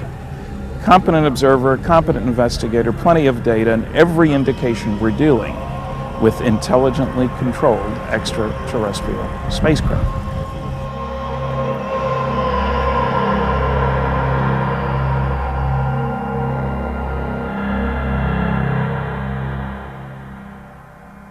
This is one of 3 videotapes of a bright light in the skies over Gulf Breeze. This is another. People have flocked to the south end of the Bay Bridge in the past few weeks in droves over recent reports. What brought you out here in the first place? Curiosity. I'm a skeptic and I don't believe in flying saucers. I had to come to see for myself. Well, what do you think now after what you saw? Well, I'm still not convinced it's a flying saucer, but it's not a plane and it's not a helicopter. So whatever it is, I still haven't made up my mind. Now, the largest study ever done, official, comprehensive, government-sponsored study of flying saucers, was completed, believe it or not, way back in 1955. The study was done by the Battelle Memorial Institute in Columbus, Ohio, a very well-respected research and development firm. Now, it was Battelle's job to go through 3,200 sightings from the Blue Book files for the period 1947 through 1952, and a very few thereafter. Every sighting report was eventually categorized as something or other. Aircraft, balloon, astronomical, miscellaneous, the insufficient information category, and of course the unknowns. Every sighting was evaluated as to quality. Subjective evaluation, but a useful one. They put all this data together in a big fat report, Project Blue Book Special Report number 14. Now, unfortunately, the report itself has never been publicly distributed by the Air Force. Instead, what was given wide distribution was a 3-part package. A press release, from which I'll quote in a minute, a supposed summary of this study, and I say supposed because unfortunately it has none of the data from the 240-some charts, tables, graphs, and maps. I don't know how you could call it a summary, but they did. And an official Air Force drawing of sort of a comic book flying saucer. And the thrust of this package was, look, we just finished this huge study of flying saucers. There's nothing to them, but soon we will be building things that look like saucers, and if you see one, don't worry about it, it's ours. That's what the public was told. The United States Air Force, in discharging its responsibility for the aerospace defense of the nation, is called upon to investigate reports of unidentified flying objects. 2 Air Force officers have over the years been very closely associated with this activity. Lieutenant Colonel Lawrence Tacker was formerly the chief spokesman for the Air Force on the matter, and Major Hector Quintanilla is now the chief of Project Blue Book. Major Quintanilla, what are the objectives of Project Blue Book? The objectives of the program are twofold. They're the same as they have been since 1953 when the regulation was written. First of all, to try to determine if the UFO phenomena presents a threat to the security of the United States. And second, to determine if the UFO phenomena exhibits any technological advances which could be channeled into research and development.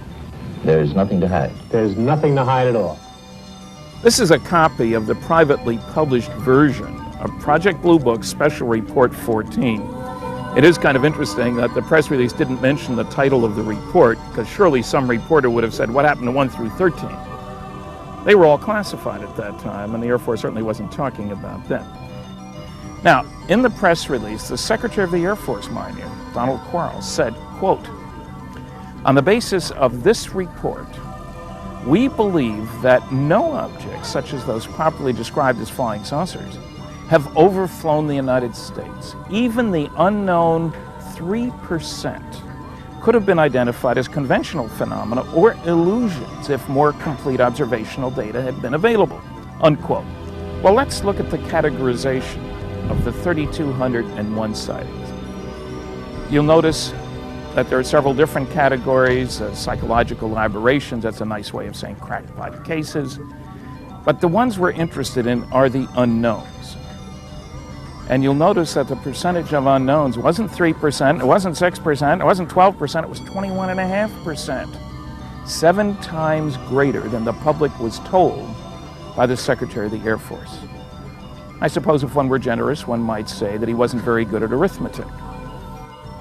Now, the skeptic at this point might say, hey, wait a minute now, you said earlier that they did a quality evaluation of all those sightings. How do we know that those unknowns aren't just those 2-second observations at 4 in the morning by the town drunks of the world?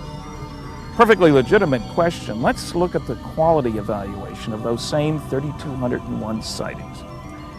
The better the quality of the sighting, because of the background of the observer, the duration of observation, the circumstances, the more likely to be listed as an unknown. Exactly what you'd expect if the unknowns were really something different. Say hello now to Derek from Norfolk. Hello, Derek. Hello, Nick. Hello. What do you believe in? Well, I believe in the UFOs. Do you? I have seen a UFO, actually. I live in Norfolk. I used to be a security guard, so I used to wander around quite a bit at night time. Yes. And remember, at this point, we're dealing strictly with unknowns.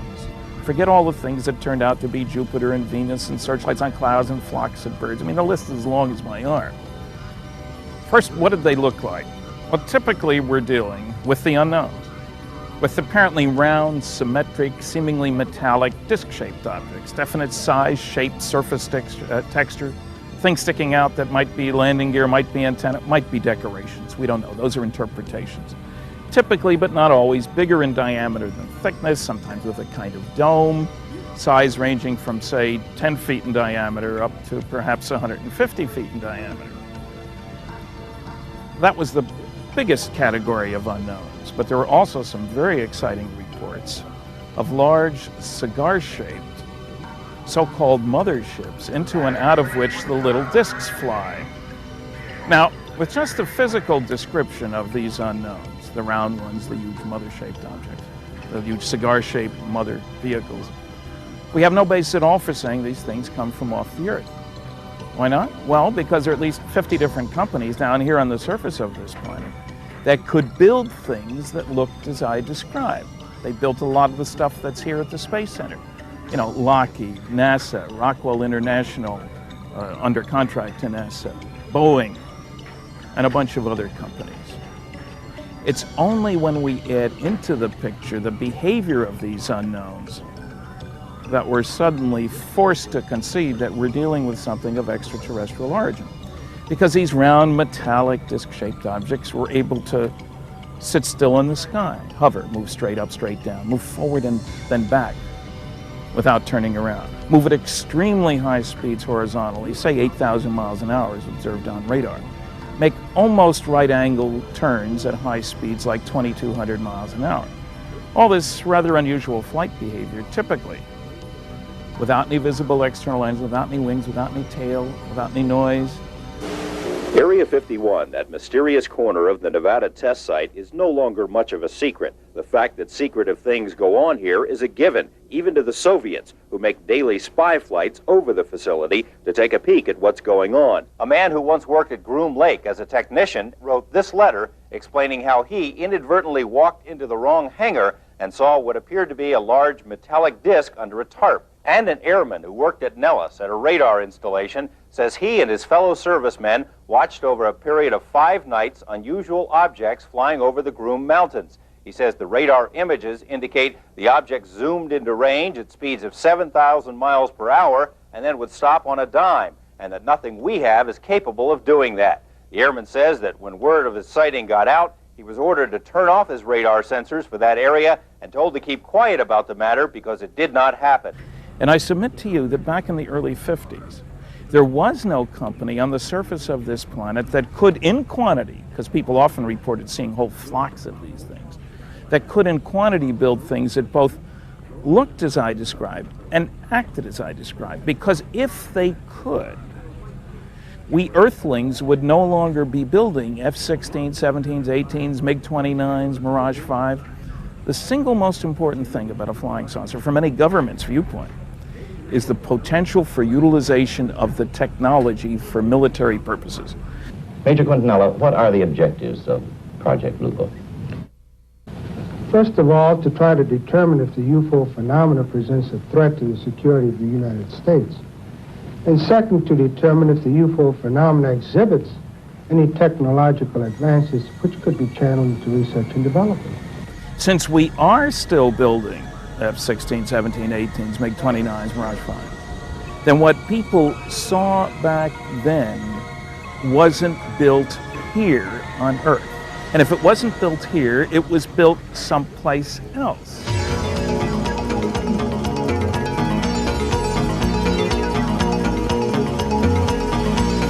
Continuing to receive downlink television from the forward bulkhead camera of the cargo bay of the orbiter. Now, where do I think they're from? Well, I'll name specific star systems a little bit later, but just down the street in our local neighborhood. That's a concept I try to get people to understand. Within 54 light years of here, in all directions around us, there are about 1,000 stars. Of those 1,000 stars, 46 are similar to the sun. Not too hot, not too cold, not too old, not too new, a lot of other similarities, and might be expected to have planets and life. That's our focus, our local neighborhood.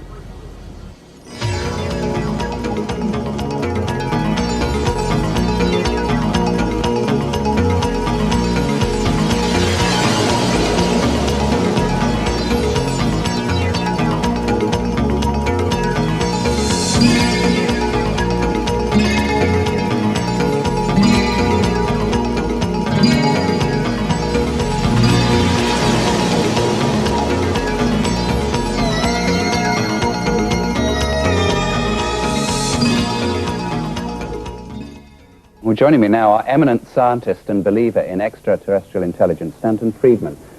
Stanton, if I can start with you, you are a nuclear physicist. You have your feet very firmly on the ground as a scientist, yet you believe in UFOs. How does this come about? It's very easy, since 2/3 of the people who express an opinion about flying saucers say they're real, and the greater the education, the more likely to believe they're real. It would be surprising if I didn't. It comes because I've spent 38 years collecting evidence, reviewing data.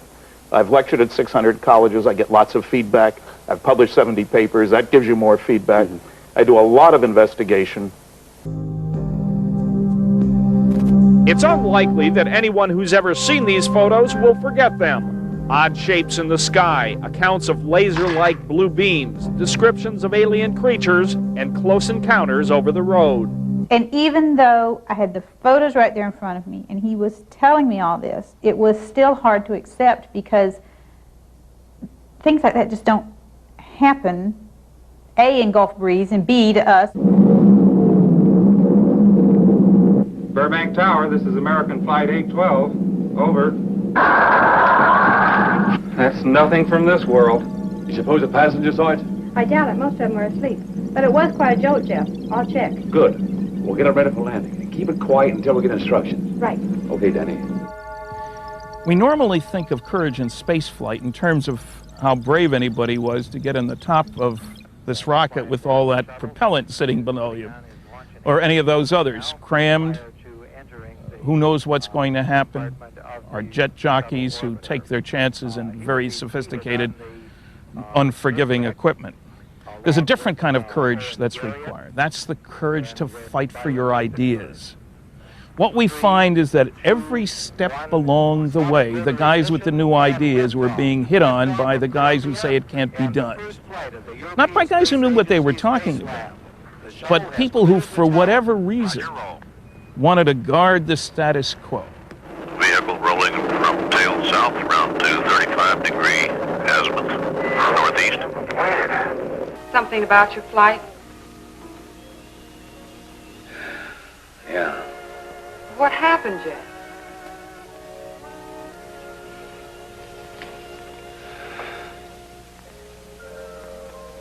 I saw a flying saucer. Well, did you report it? Yeah. Radioed in immediately, and they said, we'll keep it quiet until you land. And as soon as we landed, big Army brass grabbed us and made us swear to secrecy about the whole thing. If there's anybody out there that got started just a little bit before we did on his or her technological kick, what do they know that we don't know? And how much time head start could they have? There are stars out there that are 5 billion years older than the sun. That's billion. Surely we could give them 1 million years head start on us. We've only been around 1 million years or so, something like man. The solar system is 4.5, 5 billion years old. So surely somebody out there could have 1 million years head start. Within 54 light years of here, in all directions around us, there are about 1,000 stars.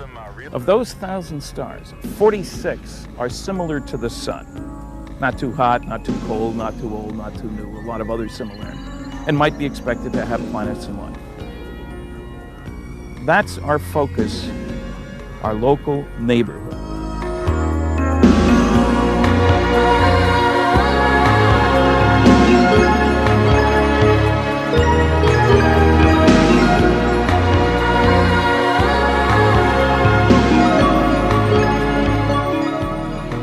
Alleged abductions of humans by aliens have been around since the early 1960s.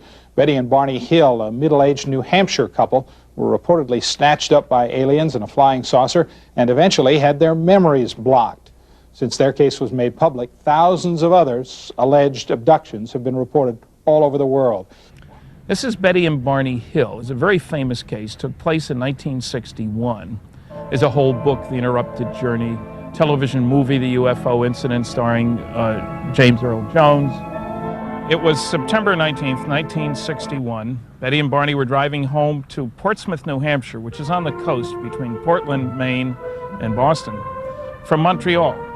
Driving through the White Mountains late at night, nobody around. Betty spots a strange object. Barney was driving. She's looking out her side. A light in the sky, moving, following the contour of the mountains. And she watched it for a while. She wasn't going to say anything. Suddenly, we began to see a strange light in the sky, which was maneuvering in a very erratic pattern. This light began flying along beside us and did this for about 30 miles until we came to an area known as Indian Head. Took the binoculars, they're bird watchers, took the binoculars out of the glove compartment, looked over at it, and it was strange, and it was moving in a strange fashion. Finally, she worked up enough courage to tell Barney. It's late at night now, after midnight. Barney, there's a flying saucer out there. Oh, Betty, there are no flying saucers. It must be an airplane. He looks, probably a Piper Cub. Don't worry about it. You know what a Piper Cub's doing up there at 1 in the morning, I don't know, but she says, Barney, it can't be. Look at it. Look how it's moving. Look at the lights. Oh, well, maybe you're right, Betty. It must be a helicopter. A helicopter. There are no flying saucers. And they talk quietly as they're heading south in the valley. This is following the hills. And suddenly it moves out across the road. And at that place, this light left the top of the mountain, came out over the highway, and stopped in midair directly in front of us. Barney jams on the brakes, gets out of the car. He's bound and determined. He's going to prove to Betty there's nothing strange about that strange thing out there. In the first place, it's sitting still. It's just hovering. Less than 200 yards away, he estimates, 60 to 80 feet in diameter, just sitting there, and no sound. Sitting there. No visible external engines, no wings, no tail, no blinking red and green lights. He cranks up the binoculars. There's a double row of windows there. He's moved out away from the vehicle now. Suddenly, he gets scared because on the other side of the windows, looking back at him, are some strange-looking beings. He panicked and he ran back to the car saying they planned to capture us and we had to get out of there. And we went speeding down the highway. He burns rubber. He's getting out of there. And at that point, we heard beeping sounds and the car vibrated. They see a sign that says Concord, New Hampshire, 17 miles. Should have been 50 miles. There's a lot of other strange little details that you have to read the book, The Interrupted Journey by John Fuller, to get. Now, when we arrived home, we had many puzzles. The tops of Barney's shoes were scuffed. Our watches had stopped functioning. There were highly polished spots in the trunk of the car. Anyway, they report to the police that next day, who say, call Pease Air Force Base, which is just outside Portsmouth. They report it there. They hear about NICAP, a group that investigates UFOs. So a month later, a NICAP investigator comes out and gets their whole story. But he has them go over the story systematically. What time did you leave Montreal? How fast were you driving? How much time for coffee and gas? And what time did you get home? When they do it this way, it becomes painfully obvious that they got home at least 2 hours later than they should have gotten home. It's only 192 miles.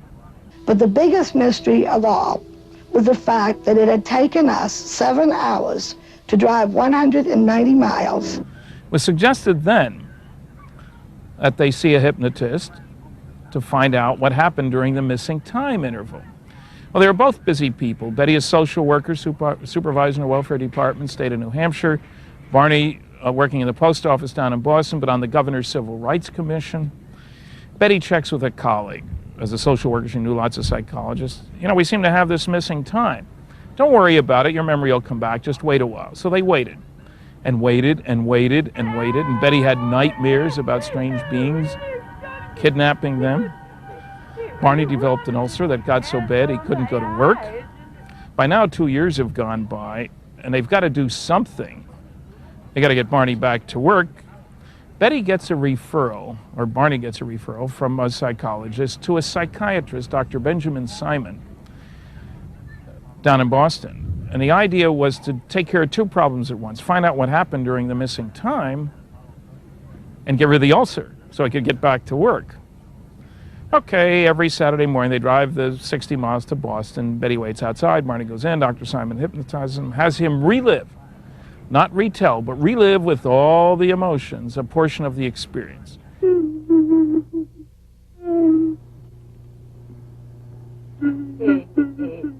He tapes it, induces amnesia at the end of the session, so Barney won't remember what he said, can't talk to Betty about it, calms him down. Some of these are pretty powerful sessions. Sends Barney out, brings Betty in, does the same thing with her. He said,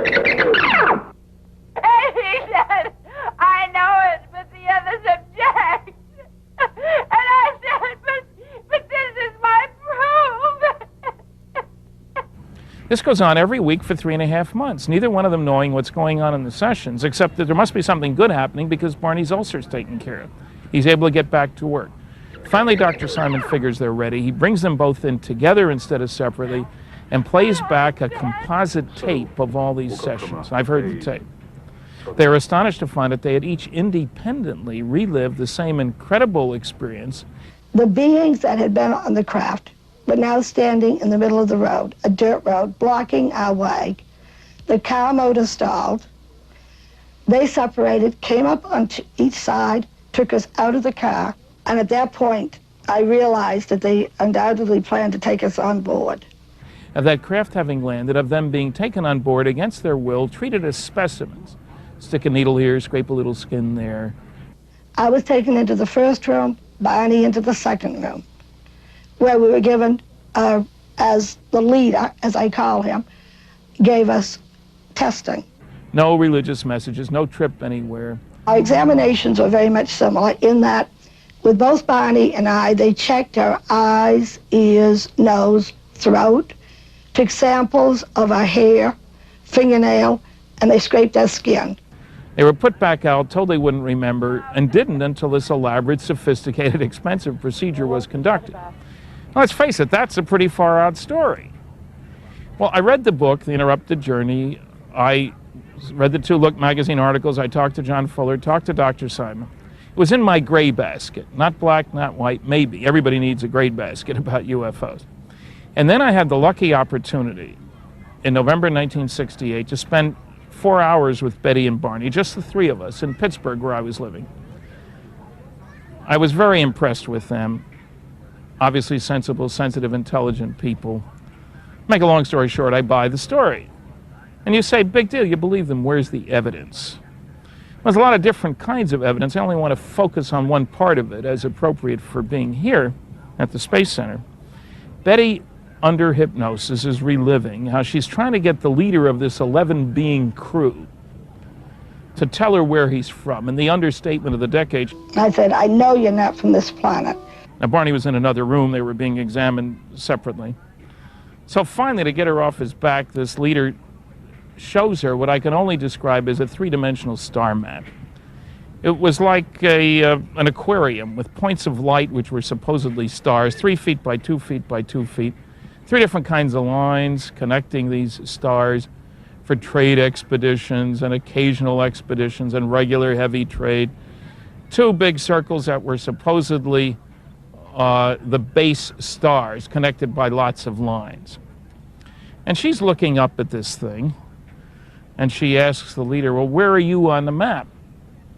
Wise guy alien, he says, you know where you are on the map? I told him no, that I knew nothing about astronomy. How can I tell you where you're from, where I'm from, if you don't know where you're at? I just didn't have the necessary knowledge. Now, poor Dr. Simon, the psychiatrist, world-class expert on post-traumatic stress syndrome using hypnosis to unlock what happened.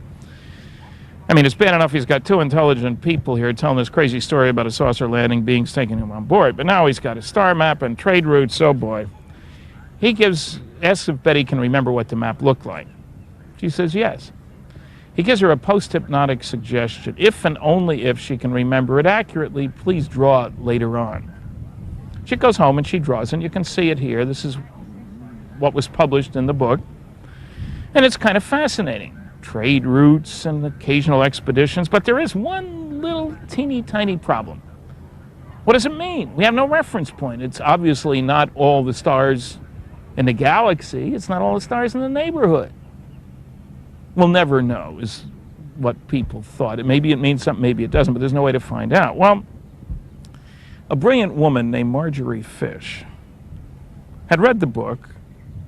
She was curious. She didn't think aliens would look anything like us, and they seemed to be sort of humanoid. But she visited Betty and decided, well, there was one thing she could do. She could build a 3-dimensional model of our local galactic neighborhood and see if she could find a 3-dimensional pattern that matched the 2-dimensional one that Betty drew. Well, it turned out she's now built a total of 26 3-dimensional models. The point of doing this now is that the stars are where they are. They're not randomly distributed. If we build a model, we can look around it from all different directions. What's difficult about doing this is we have great angle data on the stars. We know where to aim a telescope to see a particular star. 2 angles tell us. But we don't have good distance data. Astronomers aren't going anywhere. It doesn't much matter how far or how close along this line of sight. But you can't build a model without the distance data. Now, Marjorie thought she'd get many fits to the map. She got none until she built a new model using the newest data, the Gliese catalog, Wilhelm Gliese, catalog of nearby stars, had the best data ever compiled on the distances. She rebuilt the model, and lo and behold, there was the pattern, angle for angle, line length for line length, what Betty had drawn. It was a special day for Marjorie, believe me. Now, here's one of her models that matches the star map. Now, there's several special things here you have to understand. First is a local neighborhood. The biggest model only went out 50 light years or so right next door. Second, all the stars connected with the lines are the right kind for planets and life. Sun-like stars. And all the sun-like stars in this very well-defined 3-dimensional volume of space are in the pattern. Now, the chance of that happening by accident, remembering that only 46 out of the 1,000 stars in the local neighborhood are like the sun, and yet every one of the pattern stars is a sun-like star, and every sun-like star in this volume of space is part of the pattern. The chance of that happening by accident, 1 in 10,000 to 1 in a million, depending on whose statistics you believe. Several special things now. One, the pattern makes sense, nearest star, nearest star, nearest star. That's good, not back and forth. 2, strangely enough, it turns out that all the pattern stars are in a plane. It's like pepperoni on a pizza pan. Thin pizza, all in a plane. rather than raisins in a big fat loaf of raisin bread, which is what you'd expect that they'd be distributed all over the place. Nobody knew that before Marjorie's work. Most important, nobody doing what Marjorie did before Betty had the experience in 61 or the book came out in 65 could have come up with the same identification of the stars because the correct distance data wasn't available until 1969. Obvious question. Where did Betty, a social worker, knew nothing about astronomy, get the right information as to where the stars were in 1961, when nobody on this planet had that information at that time? The only possible explanation is that it came from somebody from off the Earth.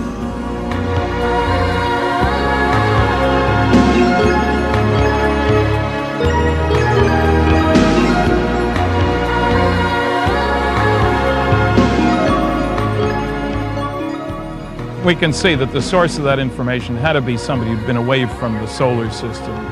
None of us Earthlings have been, so far as we know. Even more intriguing, I suppose, is the fact that this work tells us where those particular aliens originated. Here's a map that shows the names of the stars in our very local neighborhood. Our star is the sun up in the top right-hand portion of the picture. Now, we're out in the boondocks here. The sun is 4.5 light years from the next star over. There's not many stars behind us for 15 or 20 light years. We're out in the boondocks. The base stars, however, are 37 light years or so away from us. Zeta 1 and Zeta 2 Reticuli, that's the Greek letter Zeta, and the constellation Reticulum. You can't see it from here. You've got to go down the equator or below. These two stars, Zeta 1 and Zeta 2 Reticuli, are only a few light weeks apart. They're 100 times closer to each other than our star, the sun, is to the next star over. 100 times. So from a planet around one, looking over at the other, you can see the other star all day long, and with a not very big telescope, you could directly observe planets around the other star. Now, it wouldn't be surprising if there were earlier interstellar between the stars traveling, when your nearest neighbor is only a few light weeks away, as it is for them, as opposed to our situation of several light years. Especially when I tell you one of the key features about this star, these two stars, is that they're about 1 billion years older than the sun. Billion with the B. Just quickly, yes or no, do you believe in extraterrestrial life conceptually? In the probability or at least possibility? There are 24 of us that left the Earth and came back. Well, you know what and there are 12 of us that walked on the moon. But how about things with, like green and... Somebody who originated someplace else. Yeah, exactly. Thank you. Why not? Well, okay, why not? That's a good enough answer. All right. But we don't know. No, So again, would it be surprising to any rational person that beings with another sun-like star just around the corner would get started sooner on interstellar travel when they've got a billion-year opportunity for a head start? Very exciting piece of work.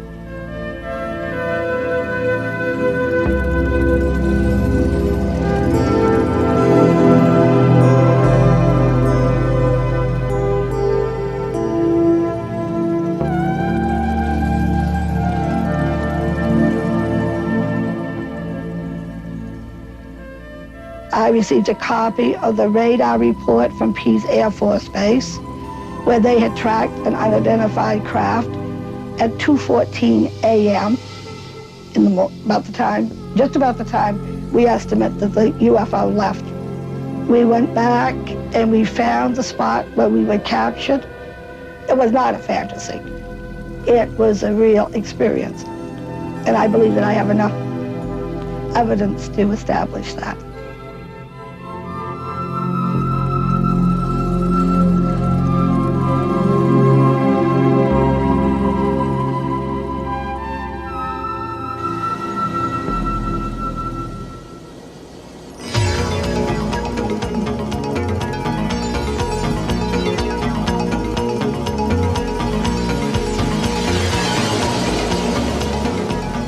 An obvious question, of course, is what did those guys look like This is a drawing done by New Hampshire artist David Baker sitting next to Barney as Barney, under hypnosis, described what they look like. It's not an artist concept. It's a police artist drawing of a kidnapper, if you want to look at it that way. Here is a sculpture done from a bunch of drawings like the ones you just saw. Your typical little gray man, or typical zeta reticulum, whatever you want to call him. 2 arms, 2 legs, a head and a body, skull bigger in proportion to the body than ours, big eyes, practically no nose, mouth, ears. Typical alien. Not a cross between a giraffe and a zebra. The science fiction writers are much more imaginative than the abduction witnesses.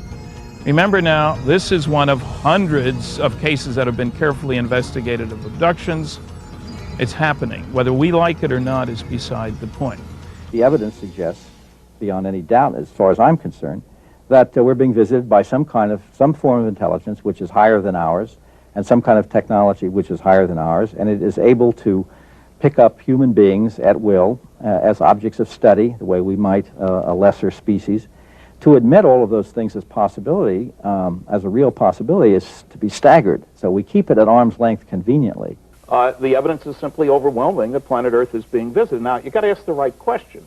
I'm certainly not saying all UFOs are alien spacecraft, any more than all isotopes are fissionable. So you'd accept that lots of UFOs are, in fact, imaginary and people sort of... Most isotopes aren't fissionable either. Most people aren't 7 feet tall, but the basketball coach says, give me the guy who is. I don't care about the midgets of the world. Okay. Let's just set it up. You're a very successful builder, contractor in Gulf Breeze, making good money, and one night in November of '87, you see an object. Right. I had no inclination as to what that day might bring. It was Veterans Day, 1987.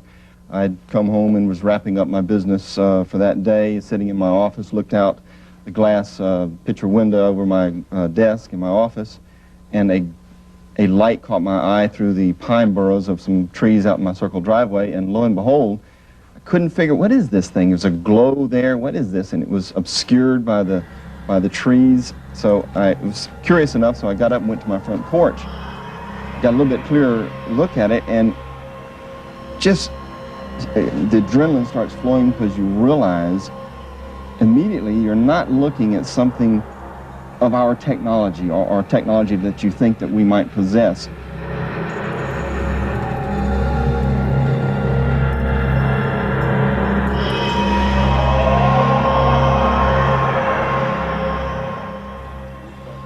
Charles Hickson and Calvin Parker, 2 Mississippi fishermen, reportedly abducted and examined by creatures aboard a UFO in Pascagoula in 1973. A doorway appeared and 3 creatures floated toward them. They just seemed to glide outside, and one right behind the other, and there was 3 of them. Area 51, that mysterious corner of the Nevada test site, is no longer much of a secret. We have communicated with several people who say they know of the saucer program. A technician in a highly sensitive position told us it is, quote, common knowledge among those with high security clearances that recovered alien discs are stored at the Nevada test site. A Las Vegas professional who once served in the military and was stationed at the test site says he saw a flying disc land outside the boundaries of Area 51.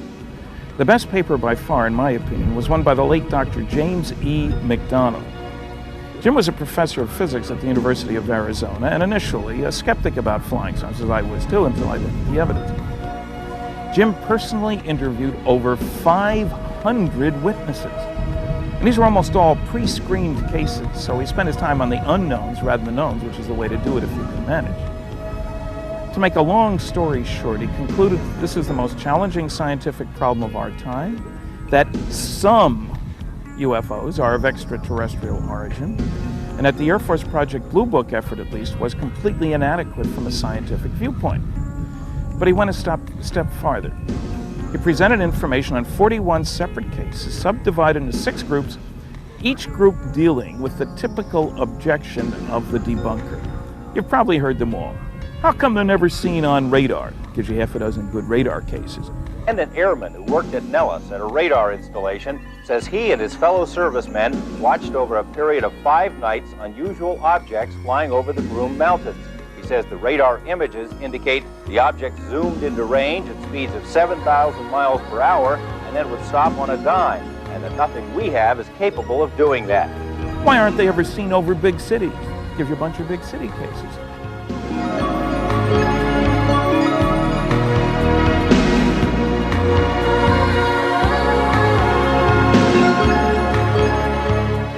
He gives you many multiple witness cases. 10 witnesses, 20 witnesses, 50 witnesses.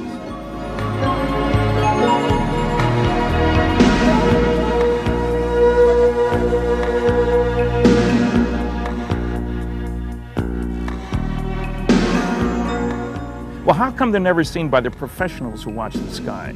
The meteorologists, the astronomers, the pilots. He gives you a bunch of sightings by each of those groups as well.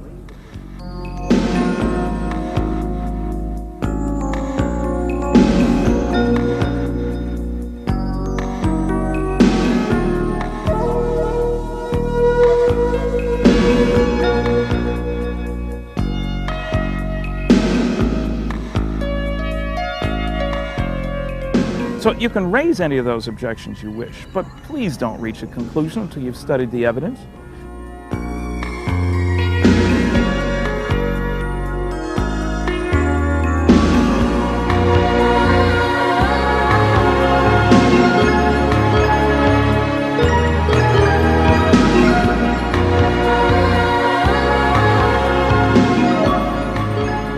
But just briefly, you do believe there's been a cover-up, don't you, in the States? Oh, there's no question that there's a cosmic Watergate. It's easy to establish. We've gone to court using the Freedom of Information Act.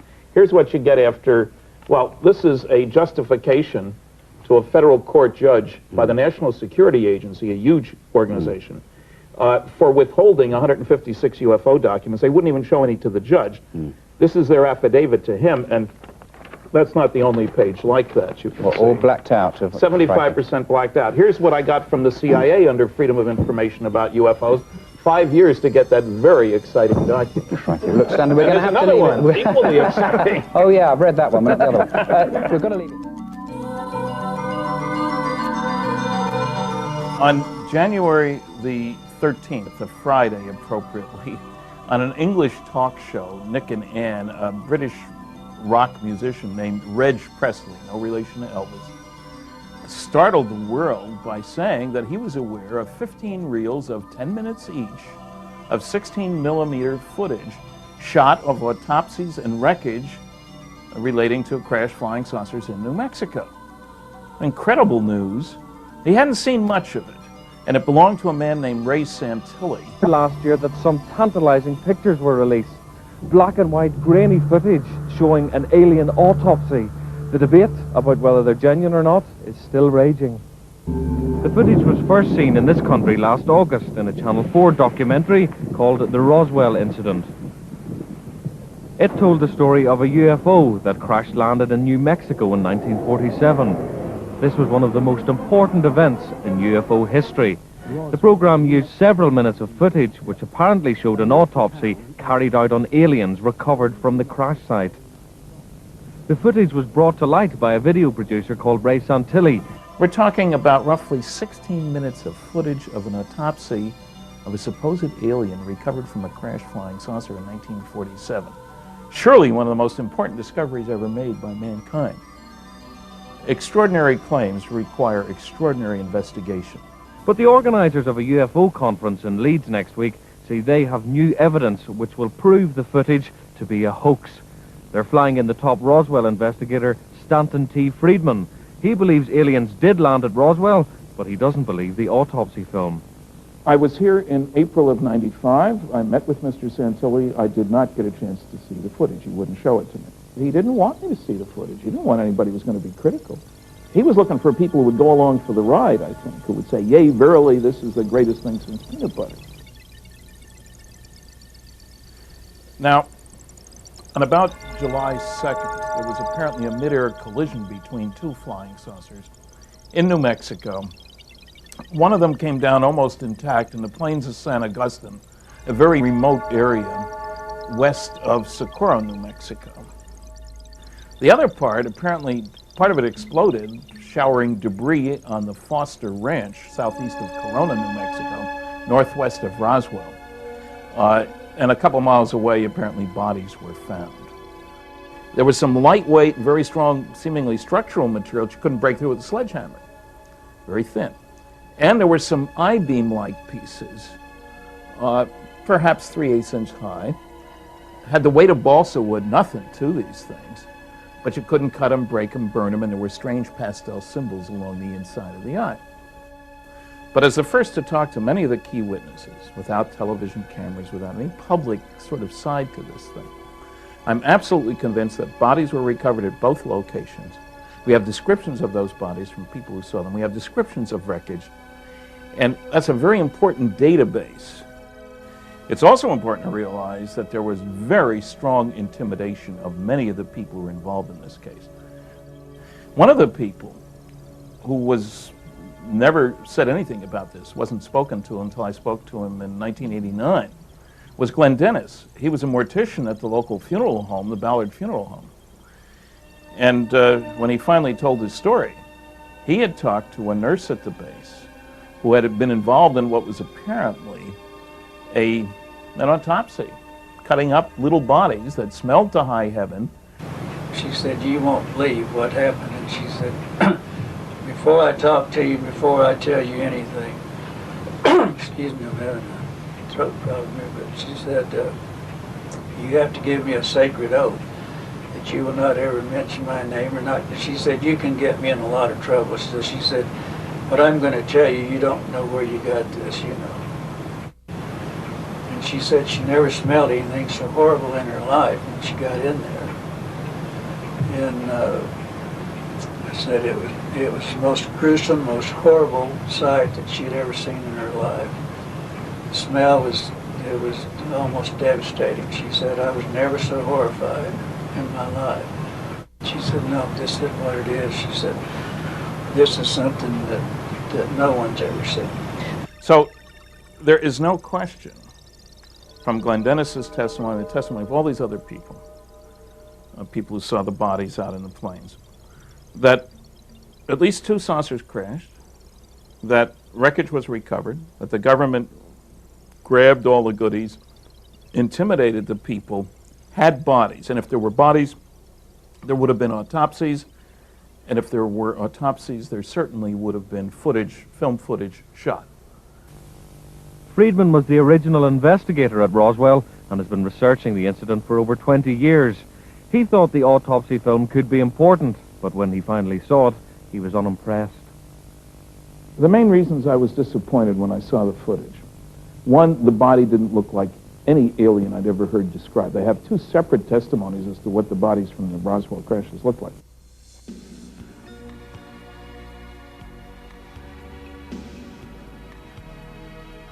The question is the footage genuine? Or, there are 2 other possibilities. People want to say it's either a fraud or it's real. It could be footage shot of a real autopsy of a genetically handicapped or several Earthlings, as opposed to just a Hollywood production. We have all 3 possibilities, and we don't know. So I have made a very massive effort, as have a number of other people, to try to sort this out. One problem is that every time I checked on Mr. Santilli, he wasn't telling the whole truth. As time has gone on, we've looked more carefully at the footage itself. For example, there's one scene where the right hand seemingly is completely separated from the arm. There's a little wedge of space there. This is with 6 digits now.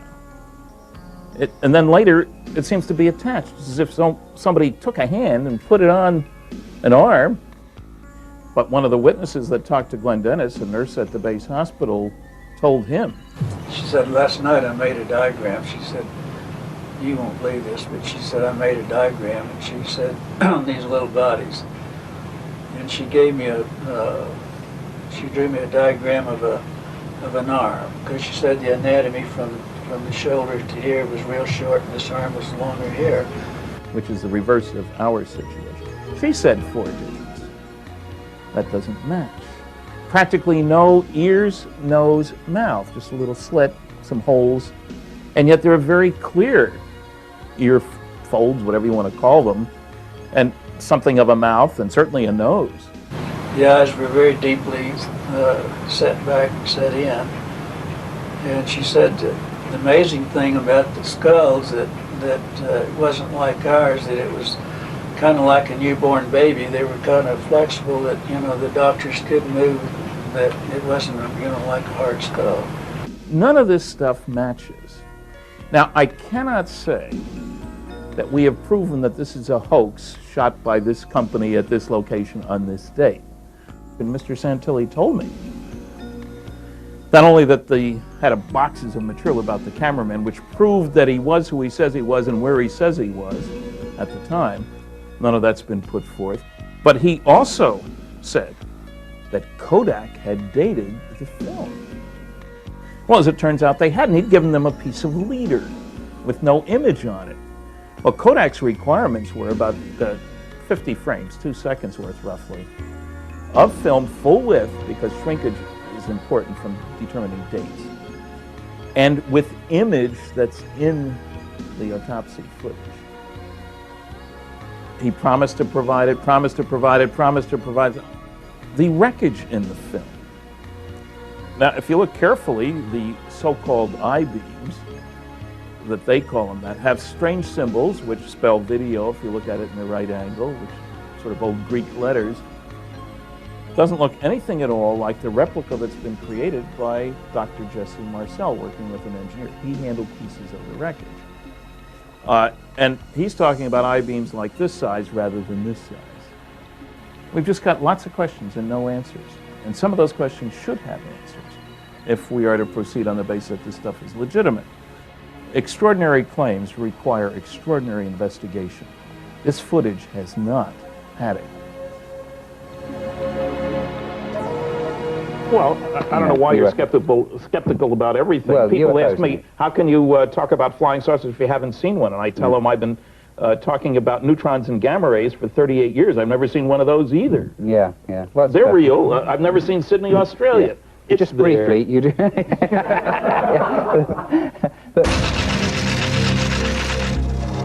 UFOs. Is there a government conspiracy to keep the truth from America? That story set the tone for almost 47 years of massive misrepresentation and cover-up. We're dealing with a cosmic Watergate that continues to this day. And one of the many myths about this subject is that the Freedom of Information Act gives you access to anything you want. There can't possibly be a cover-up that would extend that law. A group of us called Citizens Against UFO Secrecy went after the CIA. We want your UFO stuff. They said, we don't have any, go away. We appealed, they denied, we go to court. Judge says, do a search.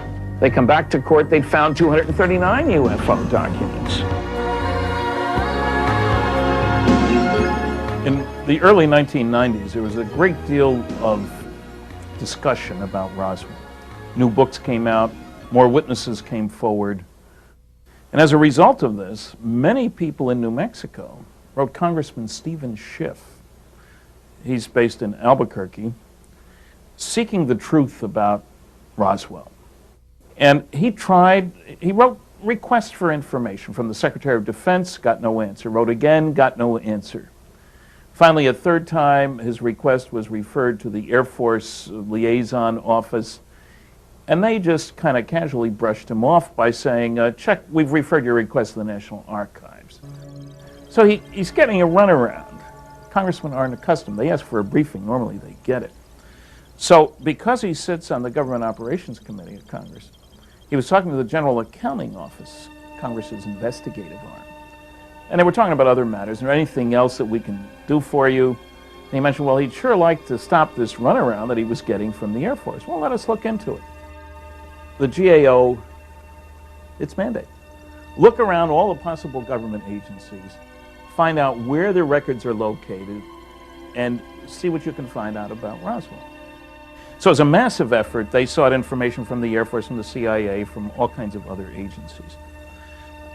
And you have to locate records, not always easy. The Air Force, in its infinite wisdom, decided to take the GAO initial challenge. They did go to the Air Force and said, we need to look at all your records relating to what might have happened there. In 94, September 8th, 1994, long before the GAO report was out, it was still working on the report. The Air Force put out its own report, a preemptive strike. What a strange report. And it was only 25 pages long or so, by Colonel Richard Weaver, who actually has taught courses in disinformation, which seems very appropriate here. Now, in effect, what they say in this report then was that, well, we did lie back in 1947. It wasn't the radar reflector from a weather balloon. What it really was part of a mogul balloon, super secret, highly classified project. As if this was supposed to be some kind of a revelation. Well, those of us who have been involved, I've been working on this since 1978, know very well about Project Mogul. The Air Force, of course, didn't talk to all of the witnesses. They made it sound like they did. They didn't talk to Major Marcel's son. He's still alive. Medical doctor, pilot, flight surgeon. He handled pieces of the wreckage. They didn't talk to the rancher's son. He was out there on site, found pieces of the wreckage. He handled them. Didn't talk to him. Didn't mention that they didn't talk to him. Didn't talk to the neighbor to whom the rancher had shown pieces before he even talked to the military. I mean, the Air Force has a long history of massive misrepresentation about flying saucers, dating right back to this incident, but many times afterward, and saying false and misleading statements. There's nothing to hide. There's nothing to hide at all. There's nothing to hide. There's nothing to hide at all. The Air Force also, they referred in this 25-page report to all these attachments about Project Mogul, as if this was some big deal somehow.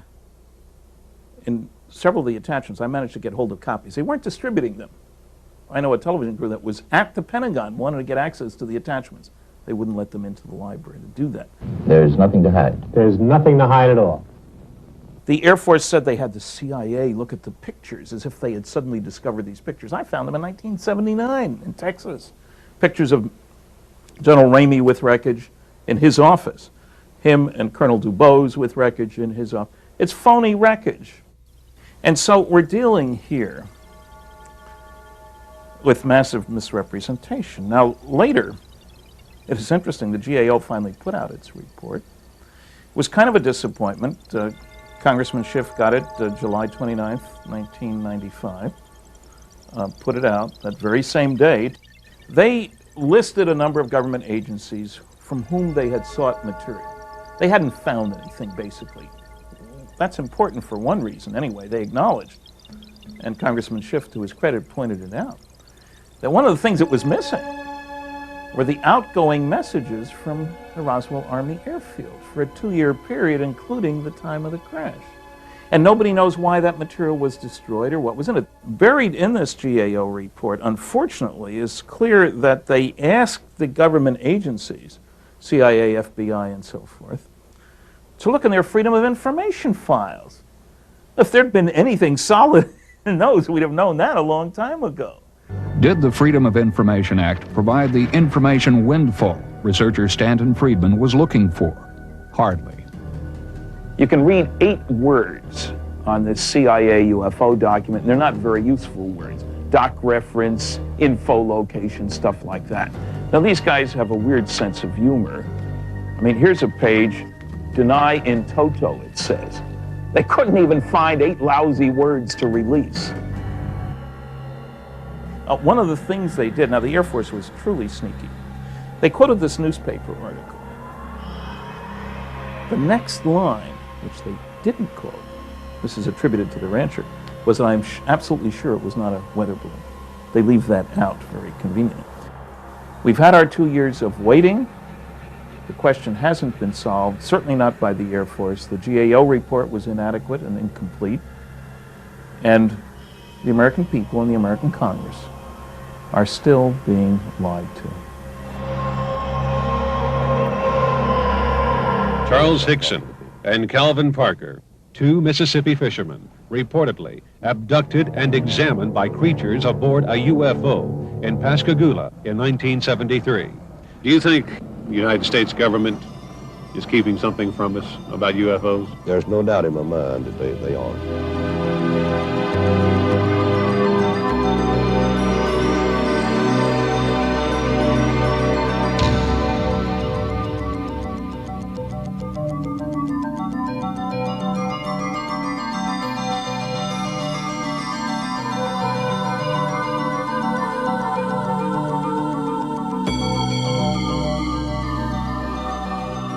In December 1984, I was first informed that two colleagues of mine in California, Jamie Chandray and William Moore, had received in the mail a roll of film on which there were 2 sets of 8 negatives each of a highly classified document which said that there was a crashed flying saucer recovered near Roswell, New Mexico in July 1947. It was a briefing for President-elect Eisenhower dated 18 November 1952. 8 pages is all we had. There's a list of a whole bunch of attachments which weren't there. And the 8th page was a supposed memorandum from President Truman dated September 1947 establishing a group called Operation Majestic 12. And the briefing for Eisenhower clearly states it's an intelligence and research and development highly classified activity. It names the members of the Majestic 12 group, which included the first 3 directors of Central Intelligence, several outstanding scientists. It was an all-star cast. The question, of course, is were these documents genuine? I spent well over a decade on these documents. Now, all the original members of MJ-12 were dead, the last one dying just 3 months before we got the documents, which is very significant no matter how you look at it. Document classification is confidential, secret, top secret, and then top secret something, ultra, umbra, magic, whatever. That's a compartmental designation. You can only have access to that information if you've been cleared for that compartment. I've been to 15 archives at one time or another, spending weeks at some of them, the Eisenhower Library, Truman Library, National Archives, Library of Congress Manuscript Division, etc. I have never yet seen special compartmented information. It's extraordinarily rare. Another document received much more recently is a standard operating manual. What do you do if you recover the wreckage and bodies from crashed flying saucers? Also top secret magic. That's almost too good to be true. It was on a roll of film, more than 25 pages. Wow. Several of us, all of whom have worked on highly classified programs, all of whom have technical backgrounds, 4 of us altogether, have been digging into these very deeply. It is our consensus that we can't find any reason for rejecting these documents. We've all raised questions, but the documents pass the test. So I don't think there's any question that there really was a Majestic 12 group. What's interesting about the operating manual is it makes it sound routine, the recovery of wreckage. Remember, the government has the radar. They can spot something coming in. And it gives standard procedures for lying to the public and for how you box up this stuff, wrap it and ship it, and where different kinds of things go to, including bodies. And it stresses that national security here is what's the all-powerful element in determining what we do. If we got to lie to the public, if we have to give cover stories, an important part of this is to keep the Russians from knowing what we're doing. So these documents are probably the most important ones ever leaked to the American public. I worked under security for 14 years. I can appreciate the need for security about certain things sometimes. But I think it's time that the American people and the rest of the world got told that planet Earth is being visited by extraterrestrial spaceships, that we've known about it since 1947. We have bodies, we have wreckage, we've learned a lot of technology. I think the public can handle it. Don't you?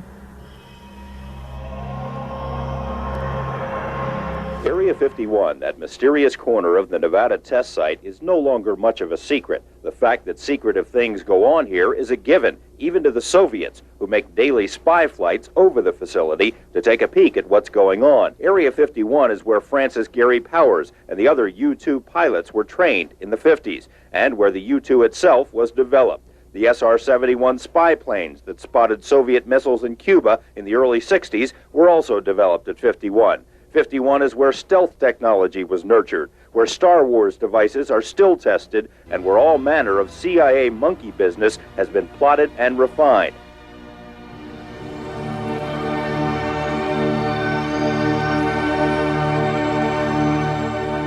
And I feel that there's absolutely no sign of a hoax, that the photographs are genuine, that the witnesses are telling the truth, and that this presents probably the best, without any doubt, the best photographic evidence in 40 years of UFO investigations.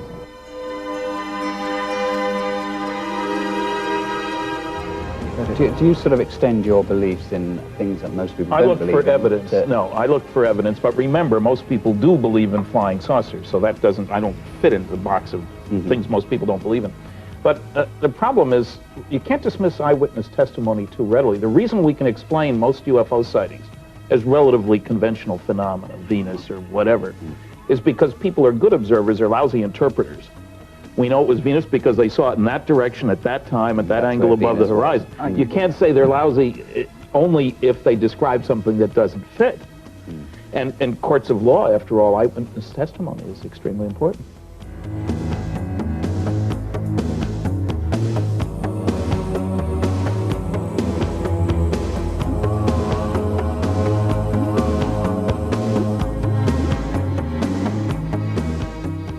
I have no reason to believe that this film is that of an autopsy of an alien recovered anywhere, no less New Mexico, in 1947. The body, the wreckage, the story, there is no validation whatsoever.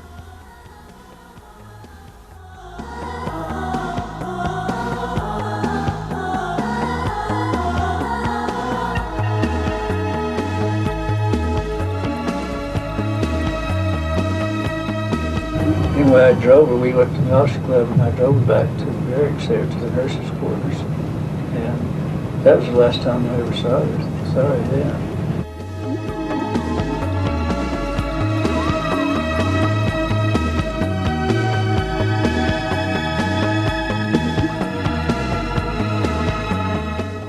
This is the most fantastic story I've ever heard. And every word of it's true, too. That's the fantastic part of it.